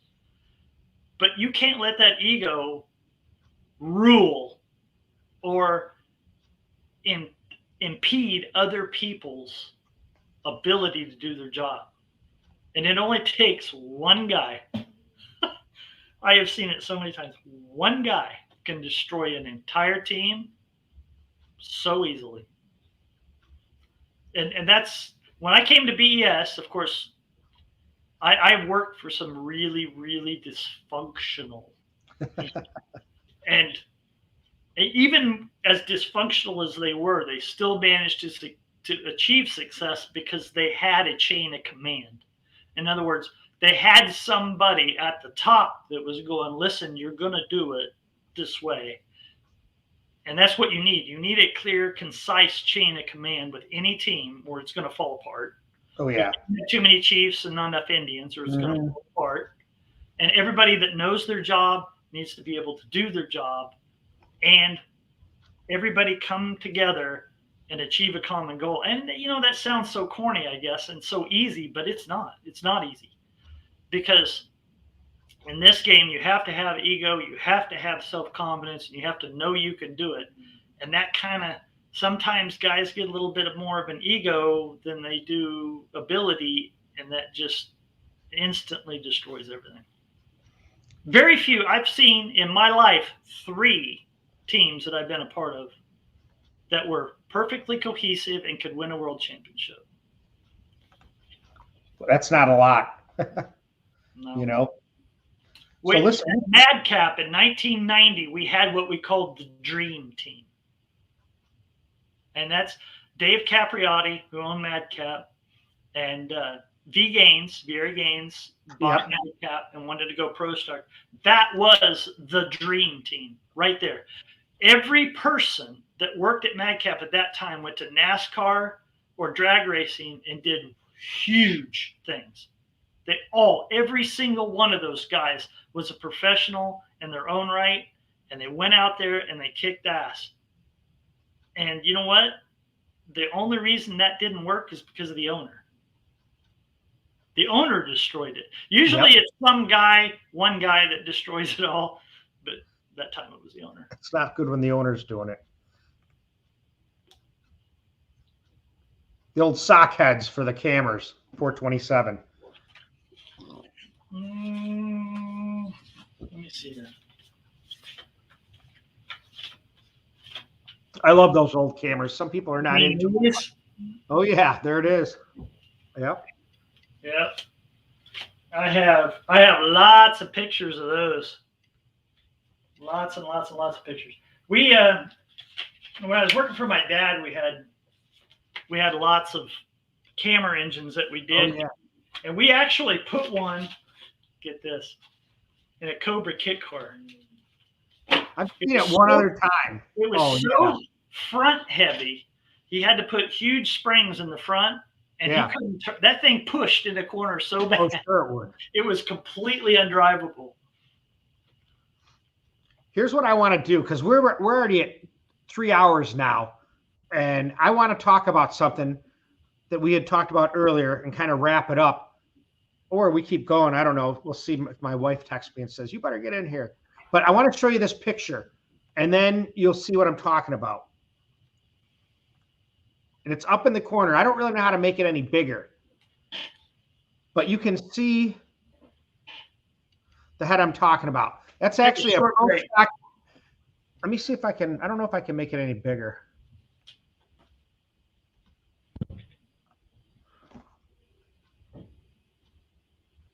But anyways, guys, so what that is, if you can see it up in the corner, and I'll post a picture on my site on the community aspect. But that's one of the heads that I want to say that Maskin had built.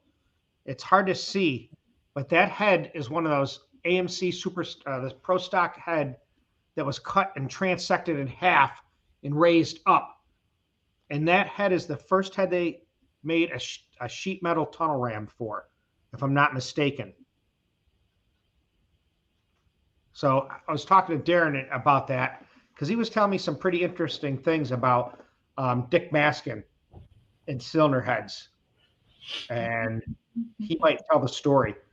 But it's crazy how they cut that head and transected it to raise it up. There's a huge story behind those heads. Okay. Maskins and Canter, and I forget the guy who actually did that. Forgive me. And I'm sure he'll make himself known. What they did was, back in the early days of Pro Stock, that was an AMC cylinder head. And if you've ever seen an AMC cylinder head, there's no way you're going to be able to wind that thing up at all because there's just no cross-sectional area. It's very, very small. So what they did was they took 3 cylinder heads. They sawed them laterally. Yep. Okay? And then they took the third head and sawed an inch out of the middle, or the second head, and then the third head they milled the top, and they put it all together and brazed the whole thing back together. That's an iron cylinder head. That's crazy. Now, what they did was they made the whole thing an inch taller, which gave them port volume. They moved everything around. They got valve area. And those heads, with that AMC in Pro Stock, Maskin and Canters built the very first sheet metal manifold that went on those cylinder heads. I mean, when I saw that picture that you sent me, I mean, I chills up my spine because I've seen pictures of those things maybe twice in my life. You should see the pictures I've collected. Yeah, Richard showed me some pictures of those, and I don't even know where they're at. But I think there was only 2 sets that were ever built. Now you got to remember that those guys took an engine that was so far out of reality as far as being able to qualify, and said, okay, these are the restrictions. What do we have to do to make this thing make power? And they just did it. And that's a testament to exactly what I do and the guys at BES and every professional in the field does. In order to win a world championship, in order to win races and kick everybody's butt, I have to do what everybody is unwilling to do or doesn't know to do. I have to go to that point every single time. And we call it going for the throat. You got to go for the throat every single time. And That's the only way you're going to win a world championship and win races. And Maskin, now that he's retired, I can tell this story.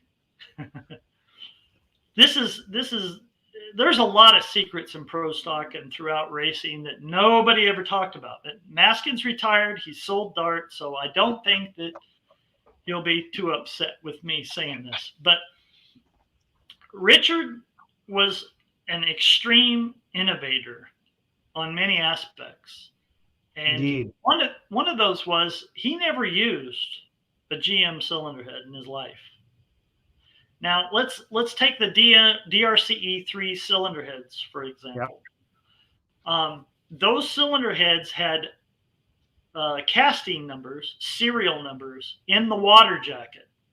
Each pro stock team was allotted, I forget, 4 sets of those cylinder heads. Those serial numbers within the water jacket on the outside of that cylinder head were noted and allotted to those teams. When you go through tech, you better have that cylinder head serial number or you're out. So what he did was, okay, I want to do this with this cylinder head, but this cylinder head is incapable of doing that.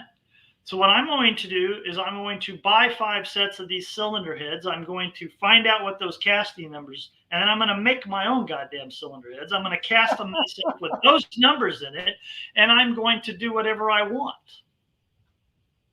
And that's that. Again, you have to do what others are unwilling to do or unknowingly can't do in order to win a world championship. And that's how he did it. That's amazing. Wow.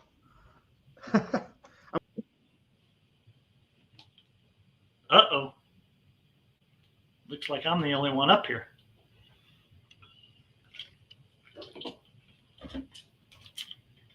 Shall we wait for him to come back?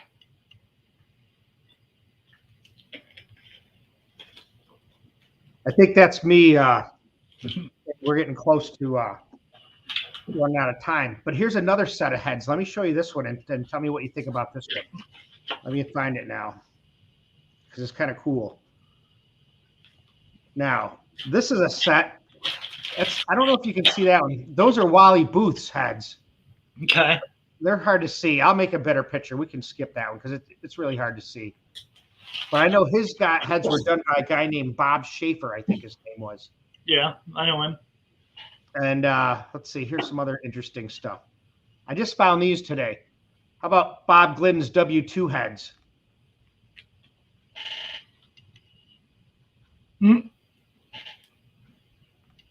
Picture of the motor. I'll make them bigger and send it to you. Look at those ports. Look how big those ports are. Oh yeah. I mean, there's look at that. Look, how do you seal a gasket on that? I don't even know if you have to worry about it. That's crazy.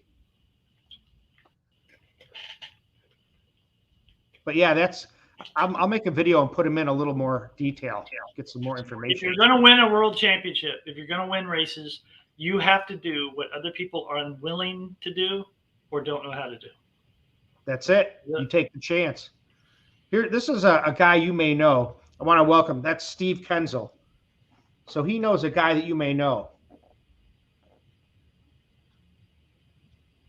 Jeff Oslin.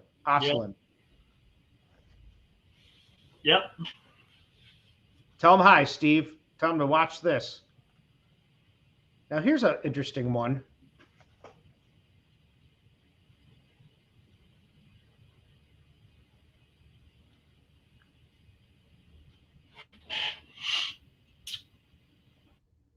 The B441 the Hemi, no. The RCV1, yeah. The RCV1 cylinder heads were designed by a Ford engineer for pro stock. But the problem with this is when I designed the Ford pro stock cylinder head, I'm meeting with the Ford engineers. This took months and months and months, by the way. Okay. They had that cylinder head in front of me in the first meeting. And one of the problems, there's inherent problems with the Ford block. One, the banks are reversed from the Chevy, which makes the valve train impossible to manage. I know that sounds weird. Yeah. But the first thing I did with the Ford engineers was tell them that they had to reverse the bank offset and put it to Chevy, which they did not want to do.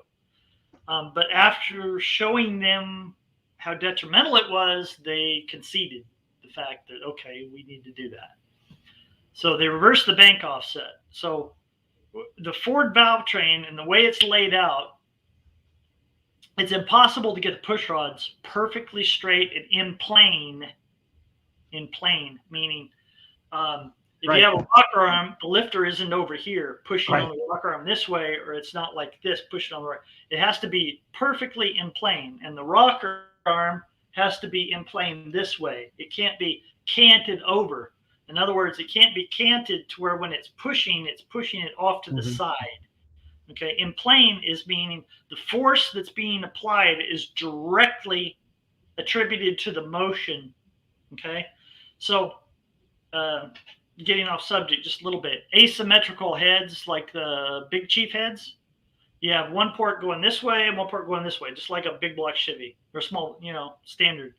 And one push rod has a lot more angle. Well, the one with more angle is off plane, and you're missing 50 thousandths of lift by 1 inch because it's moving off to the side. So you have a canted rocker, it's moving everything out of plane.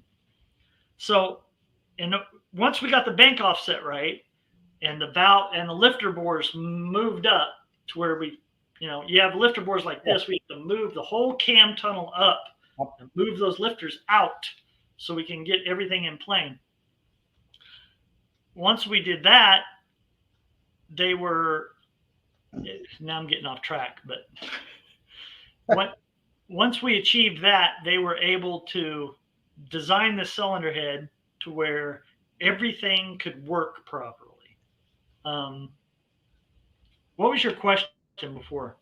It was, here, hang on, I'll put it right up.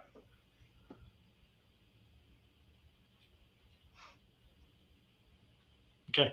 The RCV1 cylinder head still utilizes the stock Ford valve train. The Ford JC51 Pro Stock engine that I helped design with Ford is a whole new animal, completely different animal. When I saw that head, I thought, wow, that guy's got something for a standard Ford lifter bore layout and everything else. That's the ultimate cylinder head right there. But for Pro Stock, it's not going to work. There was no way it was going to work. The RCV1 has been redesigned, recast, reworked to where that is the most powerful cylinder head you can buy for a big block Ford. Period. With stock lifter bore location. Okay. Basically, what he did was he bought that from that guy who actually never really made any of them, and completely re-engineered it. That RCV1 head is really mean. It has a lot of potential.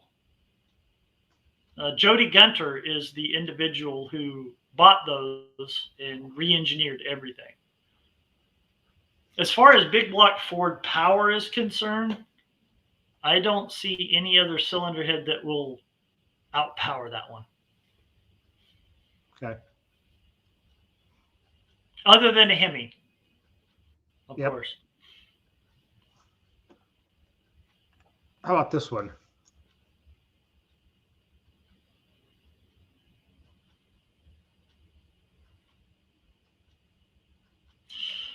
Yeah. Of course, it depends on what RPM range you're dealing with and a lot of other factors. But yes, the 2190 was too big. Absolutely too big for street use. Anything under 7,000 is too big. Way, way, way too big. Yeah, I can actually, that makes perfect sense. Putting a 2080, 2100 in there would actually, if your power curve's like this, it would bring the whole torque curve right up. I mean, it would broaden the entire torque curve. There's no airspeed with the 2190, no matter what you do anywhere else in the induction system or the port or cross-sectional area. If you shrink the valve down, again, the restriction is the valve, not the engine. So you size the valve for the airflow requirements of the engine. So if you shrink the valve down, then you can size everything upstream proportionally, and the engine will run better, period. Here's a question that he asked me the other day. Do you think is there more stress at the valve tip roller or at the push rod cup? The push rod cup. Okay.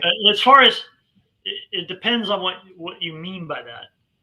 Loading, the actual unit loading is higher on the lifter side.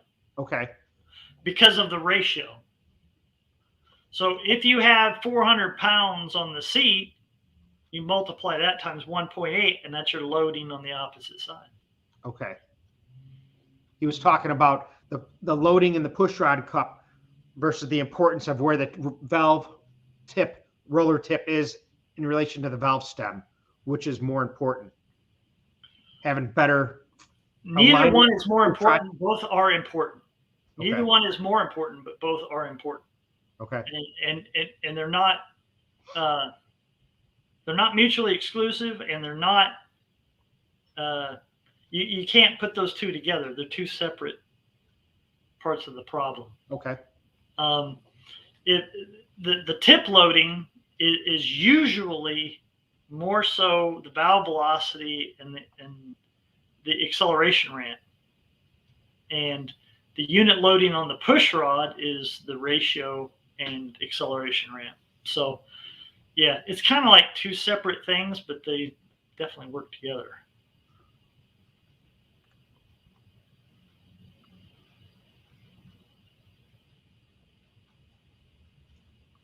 I don't know if he's talking about that other head, that RV1.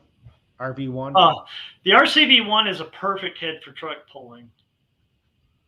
Big block 630, 700 plus cubic inch motors. I mean, you're looking at a cylinder head that is heavily rotated, canted valve arrangement. So you can put a 4700 bore, a 2600 intake, and a 1880, 1850 exhaust. Oh my God.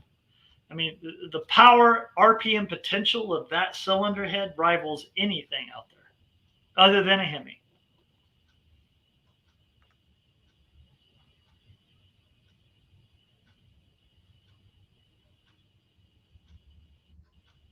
I don't know anything about that. No, I didn't. I've only been here like 6 months, so. He was talking about a 6,500 RPM engine with that 208 valve that they changed from a 219.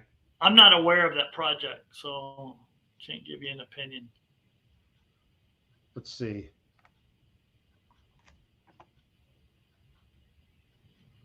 That goes back to the push rod loading versus the valve tip.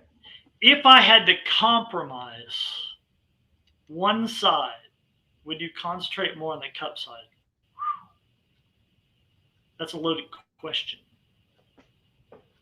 Compromise.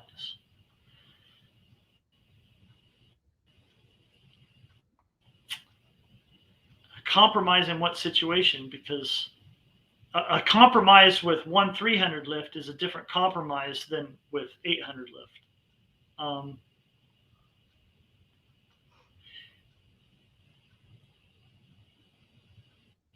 I'd say cup side, you know? It depends on what kind of compromise you're talking about. Are you compromising in loading? You're compromising in friction? You're compromising.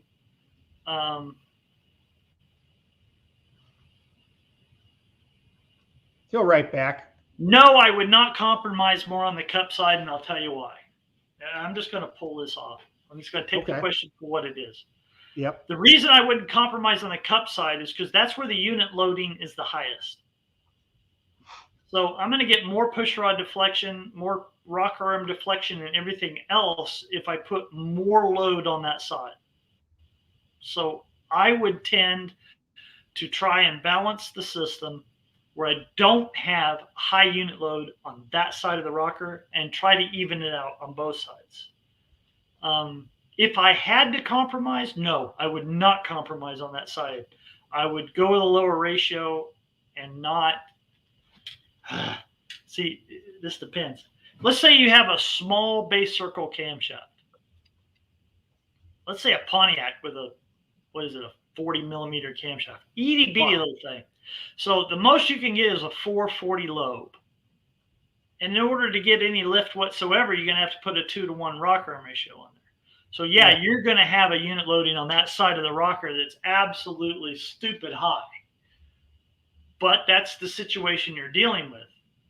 It's not like you can get around that. You need the lift, you need the valve speed, but you have a small core cam, so that's what you have to do. But when you have a 55, 60, 65 millimeter camshaft, no, that's the absolute opposite of what we do. What we do is we put the lift in the lobe and reduce the unit loading on that side. So it depends on the situation. It depends on the base circle of the cam. If you have a small base circle, you have a nasty lobe, and you have to get lift, then yeah, you're going to have to put up with that. So you're going to have big ass push rods with a lot of taper and really stiff in order to handle that unit loading right there on that side of the engine. So every situation has its case.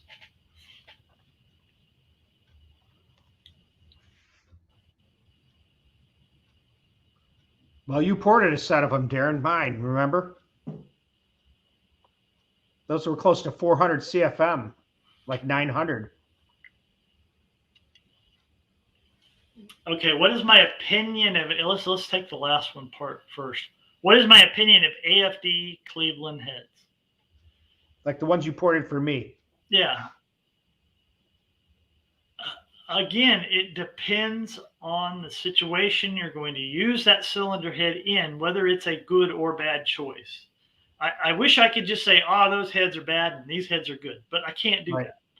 It depends on what you're trying to do, what your goals are, and everything else. That's what makes a cylinder head choice good or bad. I can't tell you if this cylinder head's good. Well, it's good in this case and not that. In this case, this head is good in that case and not that. It depends on what your goals are and what you're trying to achieve, whether a cylinder head is good or bad.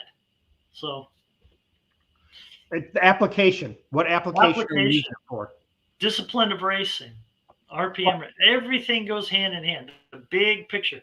When a customer calls me and says, well, I want to do this, this, and this, I'm instantly thinking, okay, he wants to turn this much RPM and his goal is 800 horsepower and he has this many cubic inches. What head will fit that particular purpose in this particular instance? Right. So I can't say that head's bad or this head's good. Well, thanks, DragCat. We appreciate it. You know, as far as the Cleveland heads from Australia, AFD, Scott Cook, Yeah. CHI, I mean, they're all right up. Scott. Thumbs up, Scott.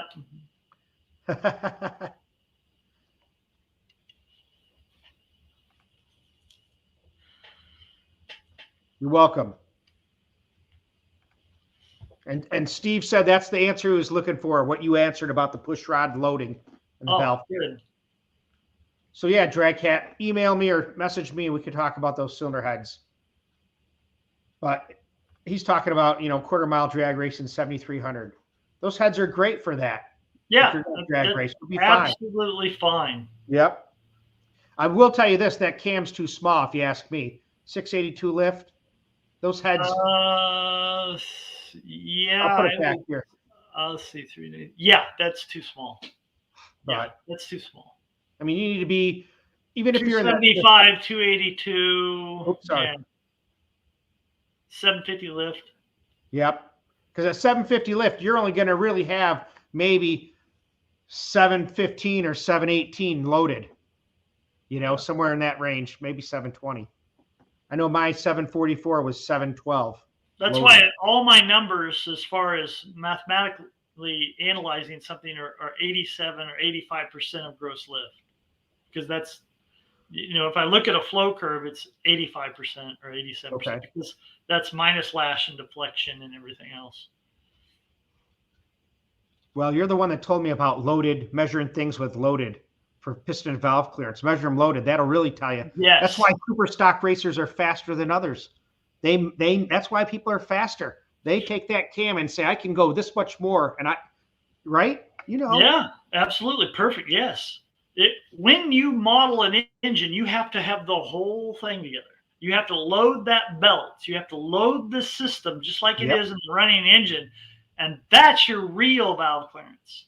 When you're checking with checker springs, that's way the frick off. That's way out there in freaking left field. And then you have to have fudge numbers. You have to say, okay, well, I know in a loaded situation that this is 80 number is actually a 60, and that's guessing. Right. So model the whole engine together and load that bitch and then measure it. And that's what you actually have. My engine, that 409, 55 thousandths valve clearance on the intake with dial indicator. Loaded with clay, 135 thousandths. So I got a 790 cam I can put in there on the dyno and test it. I know I got the valve clearance. People don't do that. You know, they don't go. That's the why guys are faster. Those are the little secrets. When you have a full system, that belt stretches. Yeah. You lose that, man. Let's see. Here's another one coming up.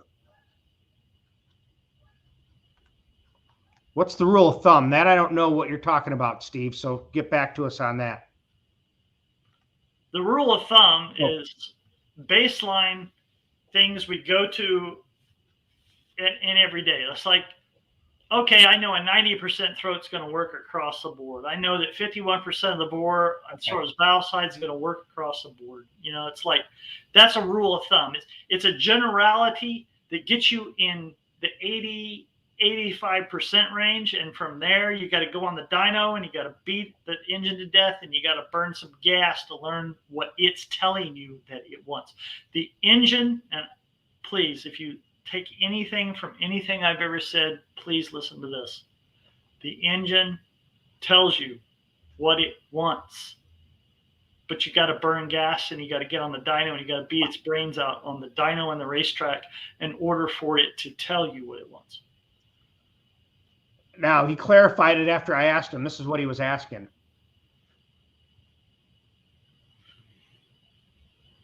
Okay. Yeah. Plenum volume is directly proportional to engine speed. So the lower the engine speed, the less plenum volume you need. The higher the engine speed, the more plenum volume you need. Now, how much that is, I can't tell you, because that is a trial and error track tuning thing. Because you can get on the dyno and you could just start stacking spacers. You could stack spacers 10 inches high, and that engine will just keep gaining power. Sure. But on the racetrack, as soon as you shift and that sucker drops 1,500, it's going to lay over, it's going to lean out, detonate, and be a horrible, horrible. It won't accelerate at all. So what you see on the dyno, you have to go to the racetrack. You tune a plenum on the racetrack. You can't tune it on the dyno. Can't do it. Never.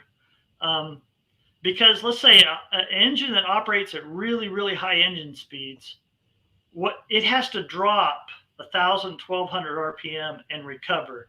So that ability to recover is directly proportional to the plenum volume, and top end power is directly proportional to the plenum volume. So you want all the top end power you can get, which means a big plenum, but you need to recover on the shift, which means a small plenum. So somewhere in between,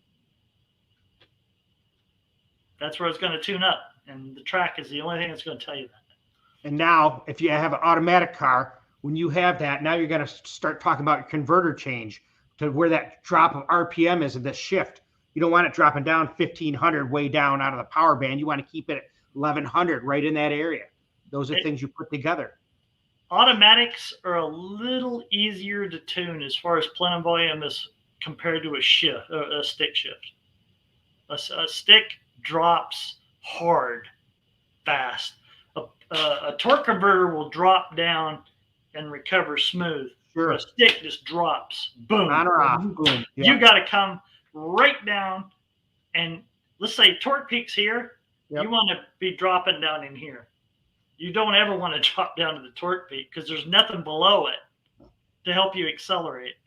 So comp, pro stock, NA engines that operate at really high engine speeds will drop down 600 to 800 RPM above peak torque always. Okay. Because there's 100 more horsepower there. RCV1. Yep. Actually, the RCV1 is a rotated canted valve Yep. arrangement. It's not a wedge, but it is one of the best big block Ford heads out there with the most power potential other than a Hemi.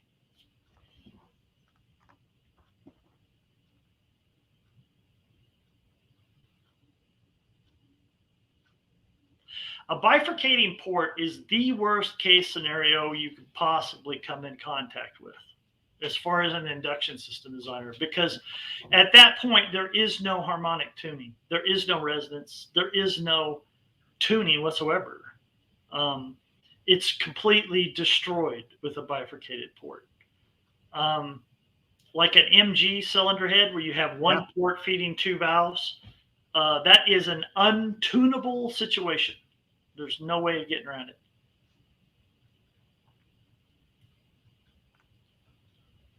You're welcome.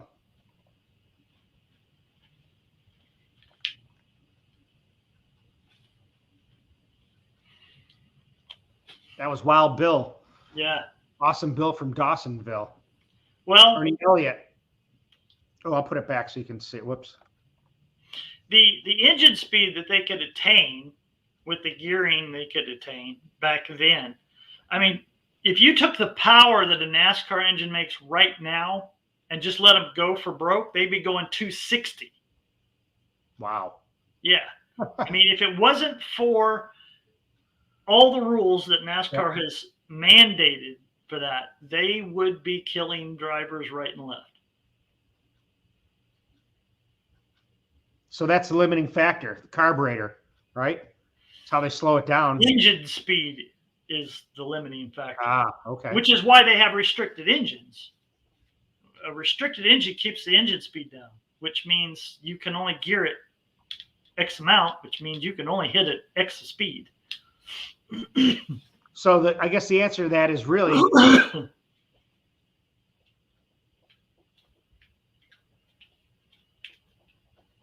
engine speed. What were they turning RPM back then in '87 compared to now? 7,500. Okay, $8,000 maybe. Yeah, well, no, they weren't there. Really? Okay. They back then in '87. Yeah, you're right. But they were probably at 8. The power they have now, Crazy. Yeah, if they let them go, it's like top fuelers. If they let the top fuelers go, they'd be go 400. Oh yeah.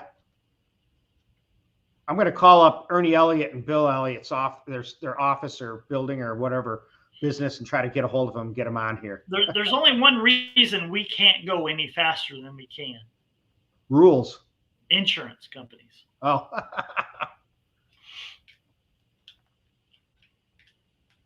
I'll show you a video. It's on my website, my channel here. I made it and filmed it. Piston and valve clearance, measuring it 3 different ways, so you can see the difference. I'll send you a video. You're welcome. Watch out. Let the kids go to college. We'll help you.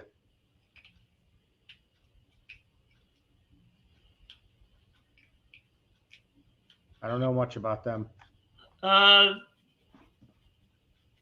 Kazi and I have worked together for decades. The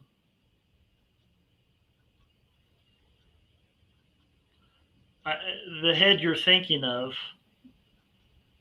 I actually designed the ports in for Kazi. He did an awesome job of taking the standard head and modifying it to where you could actually get a port in there and actually do something with it. Yeah, those are probably the best standard conventional. Conventional is kind of a hard topic anymore. Like conventional big block Chevy heads. Sure. Now we have, of course, the conventional head is 26. Then we got 24 and 22. And now we have 20 degrees that are raised way up, halfway in between a spread port. You can't call that conventional. I mean, the last conventional head I designed was the Profiler Sniper 375, which moves 460 CFM, where the 20 degree will move 540, 550. Wow. So you can't call that conventional in any shape, way, or form. Well, let's think about wrapping this up. We're already at 3 hours and 39 minutes, but there's 208 Really? people. Yeah. And that's amazing that we could sit here and talk for that long, nonstop, bringing up all kinds of stuff that everyone's getting to learn and ask a question. Hopefully we didn't miss anybody. But what do you think about doing this again sometime? I got to give you a break. I can't work you too much, you know? I have stood in front of people and talked for 12 hours, so Yeah. it doesn't faze me. Nope, I do it too every day, sometimes 14 hours. But let's see what else we got here. I don't know. Was it designed for a Windsor P38? I'm thinking about the other head. I'm thinking of the 460 head, not the P38. I'm off. I didn't do those ports. I did the ones in the 460. What? Is it SR71? Not that one. Yeah, that one. SR71. Yeah, that one. Yeah, I got my heads mixed up here. it's all right. That's what I'm. Okay, I know that one. Yeah.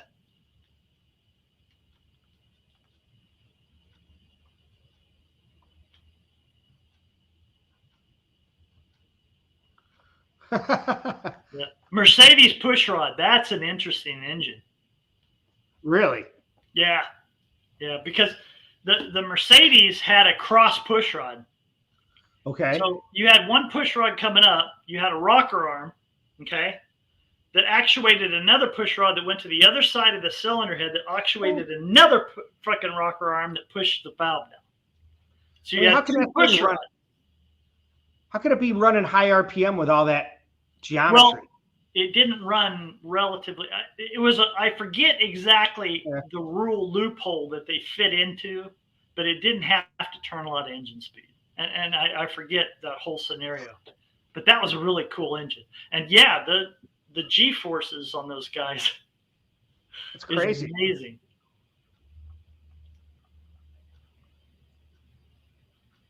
Let's see here. Yeah, I'll show you the video. I'll put it up. I'll put it on the back of this video so you can see it at the end of here, and I'll make sure you guys can see that. So thanks. Yeah, And Kazi P51. Yeah, Yep, you that's are what we're correct. talking about. You are correct. Yep. Yeah. Listening on the road. A lot of people are listening to this on the road. That's kind of amazing. I've gotten a lot of things from people saying, look, I'm driving, I'm working, I'm a truck driver. I listen to you guys while we're talking. Let's see. You're welcome.